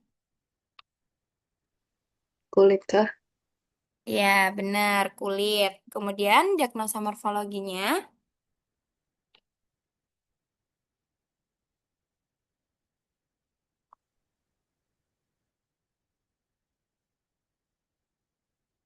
Apa kira-kira yang dia terdapat proliferasinya? Lihat dulu epidermisnya gimana, dermisnya gimana.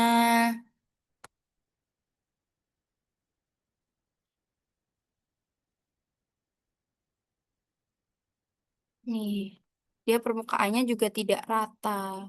Hmm. Papiloma. Oke, benar, papiloma. Coba sebutin apa aja DL-nya. Ada proliferasi sel epitel pada stratum spinosum. Bisa nunjukin nggak itu yang mana? Coba tunjukin. Aduh, bentar. Kayak ini, kayak. Dia. Mana? Duh, hilang. Ini yang di luar, yang di luar. Yang mana? Oh, Warnanya apa? salah, salah, salah, salah. Ini.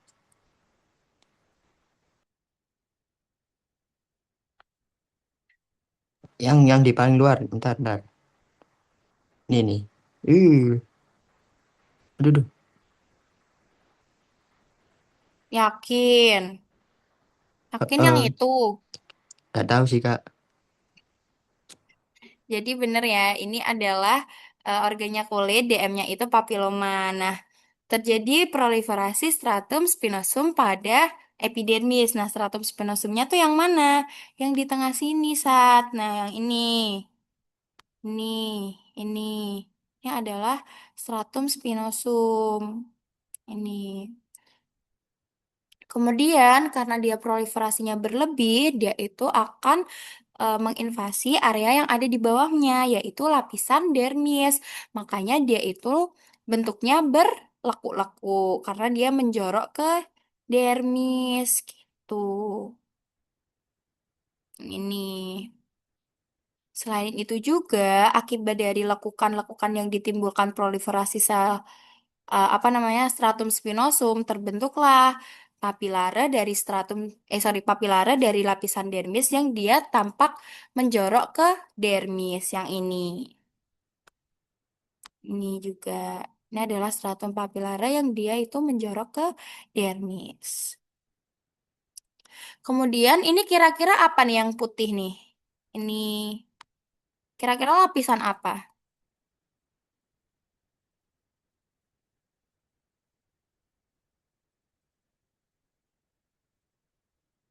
Ada yang bisa nggak itu lapisan apa?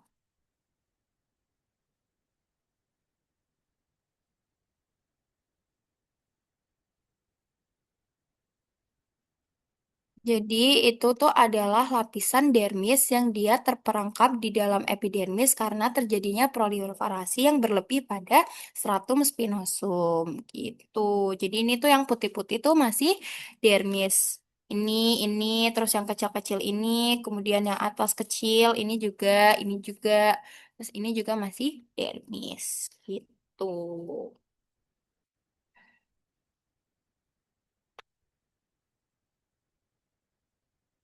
Oke, next. Nah, ini kira-kira organnya apa?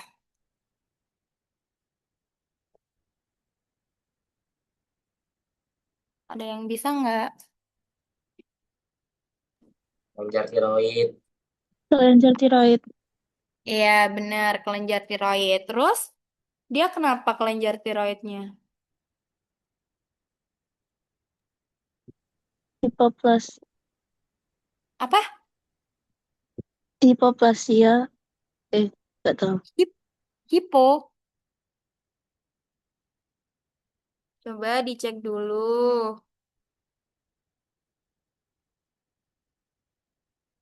Ini terjadi proliferasi nih yang berlebih pada sel-sel folikelnya, folikulernya. Apa Atrofi. apa? Atrofi. Atrofi? Nggak. Hiperplasia. Oh Oh ya. ya.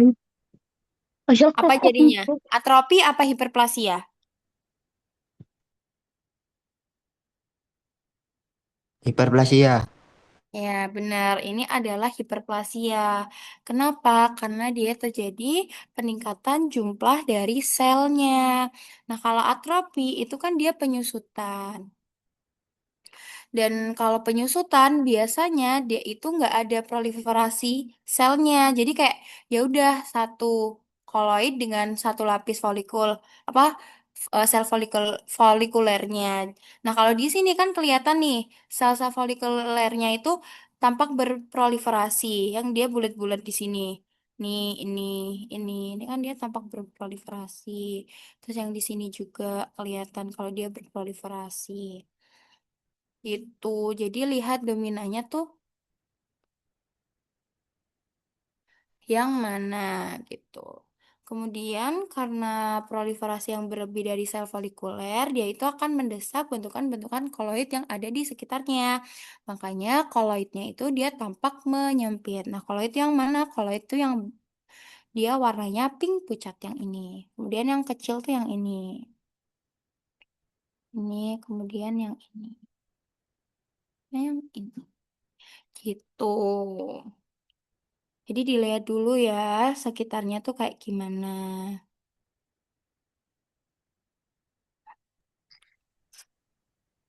Oke, Oke, permisi Kak Fitri ya. Izin Heeh. mengingatkan waktunya udah tersisa tinggal 2 menit lagi. Oke, terima kasih Dea. Oke, jadi langsung aku jawab aja ya. Jadi ini adalah organnya otot. Ototnya itu otot jantung. Kenapa otot jantung? Karena di sini terlihat bahwa terdapat percabangan. Ingat ya bahwa otot jantung itu dia bercabang. Kemudian dia ini mengalami eh, hipertrofi, di mana ditandai dengan membesarnya sabut otot jantung. Nih, dia sangat besar. Kemudian inti selnya juga terlihat jelas, yaitu besar dan memanjang. Nih, yang ini adalah inti sel dari otot jantung. Kemudian jarak antar sabut otot jantungnya itu berdekatan atau pendek. Yang ini. Atau bahkan yang di tengah ini udah nggak ada jarak antar sabutnya. Jadi udah beneran melekat antara sabut satu dengan sabut yang lain. Gitu. Oke, kalau ini organnya adalah otot polos. Untuk DM-nya itu adalah leiomioma, di mana terdapat proliferasi sel otot polos yang dia itu arahnya tidak beraturan. Kemudian fasikel dari sabut otot polos itu masih berkaitan. Ini satu fasikel tuh satu gini. Ini satu fasikel. Yang bawah nih satu fasikel gitu. Tapi kalau di sini preparatnya tuh masih bagus, nggak kayak yang di review materi tadi yang dia arahnya udah nggak beraturan lagi gitu.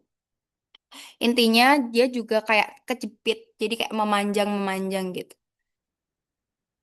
Begitu. Terus ada lagi nggak? Udah deh, selesai. Mungkin ada yang ditanyakan.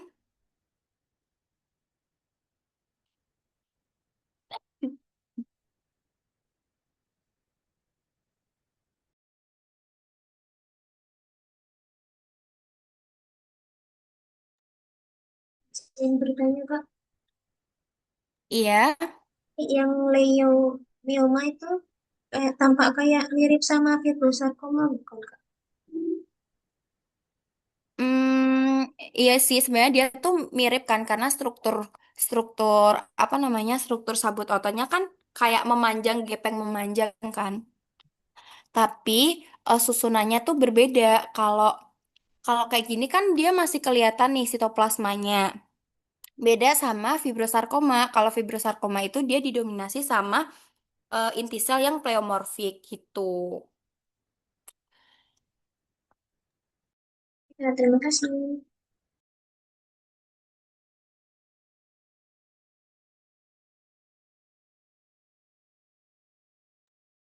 Oke, ada lagi nggak?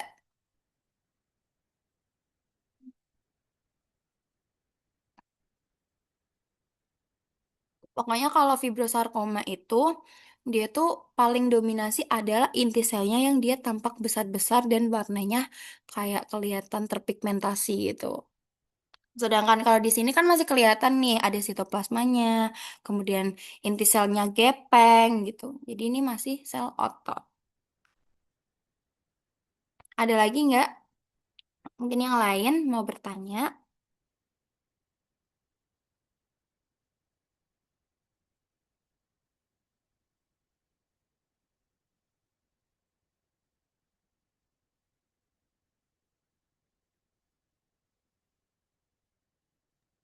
Oke, teman-teman mungkin ada yang ingin ditanyakan lagi dari materi atau latihan soal materi yang kedua ini. Izin bertanya lagi Kak, tadi yang soal fibroma itu kok saya nggak terlalu kelihatan sirkulernya ya Kak? Jadi kalau di sini tuh sirkularnya emang nggak yang kecil-kecil kayak di skema yang ada pas tutor ya. Jadi ini sirkularnya tuh agak gede. Ini kalau kalian lihat, ini kayak gini loh. Nah, kelihatan nggak? Nih, terus yang atas tuh juga gini. Yang bawah juga.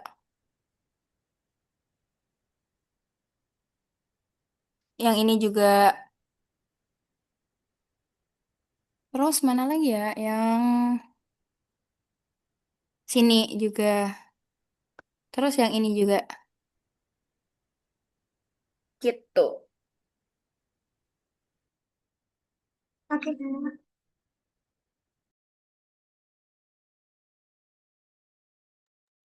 Ada lagi? Mungkin yang lain? Jadi dia tuh sebenarnya nggak harus yang kayak circular bulat-bulat gitu nggak sih. Yang penting dia tuh kayak melengkung gini biasanya. Cenderung dia tuh membulat. Walaupun dia membulatnya tuh nggak sempurna. Begitu.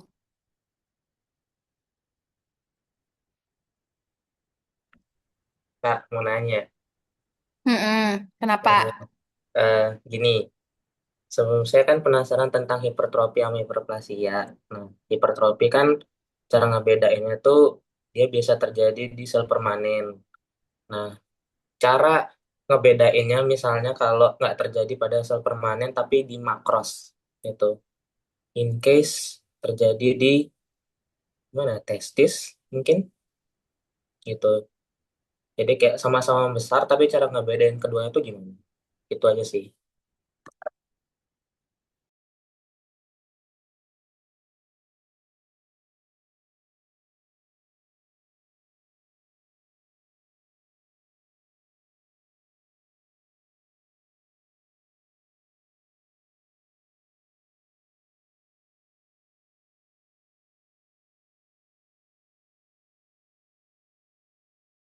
Bentar ya, bentar. Santai aja.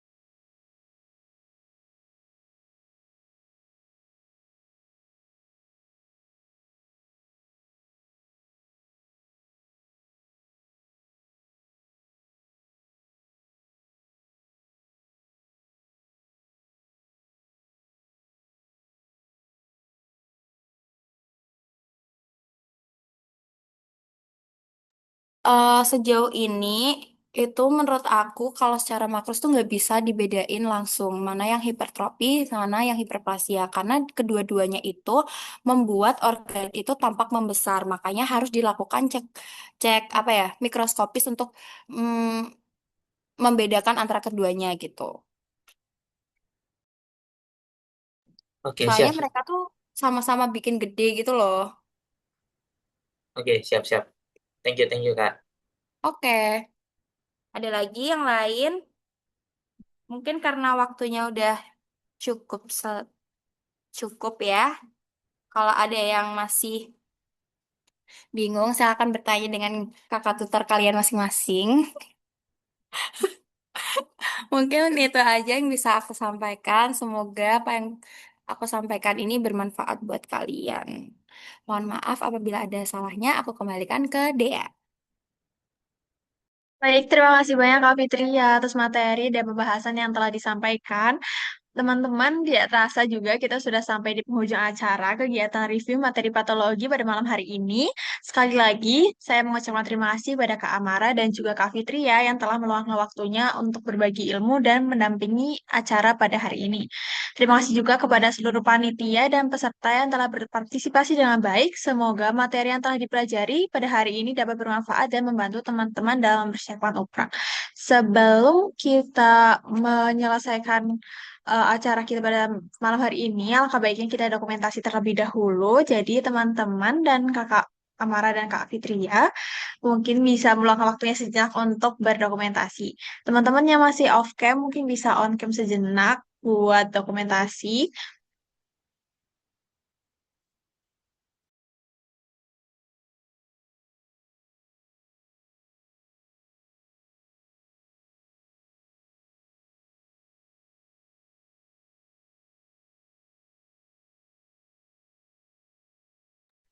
Oke, baik. Aku izin untuk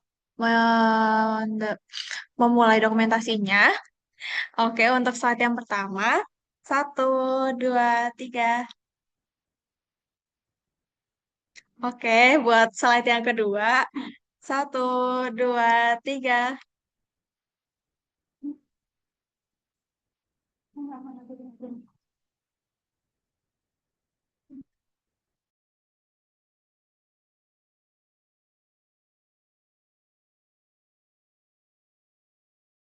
Oke, maaf. Boleh pose sekali lagi. Mau slide satu, mau slide dua. Ayo pose sekali lagi. Satu, dua, tiga.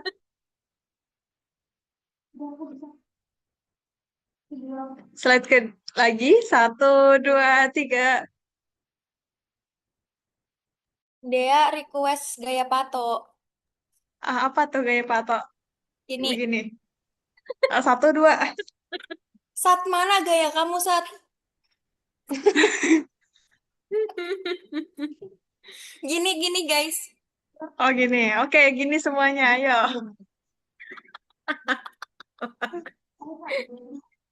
Oke. Satu, dua, tiga. Lagi, sekali lagi, sekali lagi. Satu, dua, tiga. Mantap, sudah. Terima kasih.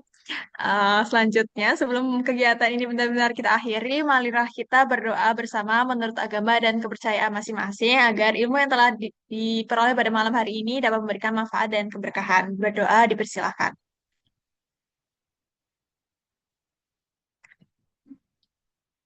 Baik, tidak ada kata cukup dalam berdoa. Berdoa dapat sambung di lain waktu. Sekali lagi, teman-teman bisa absensi dari chat Zoom yang sudah di-share oleh panitia. Dan sekali lagi, saya mengucapkan terima kasih kepada seluruh pemateri, panitia, dan teman-teman peserta yang telah mengikuti kegiatan pada hari ini. Mohon maaf apabila terdapat banyak kekurangan dalam acara berlangsung. Terima kasih dan sampai jumpa di BSS selanjutnya. Selamat malam.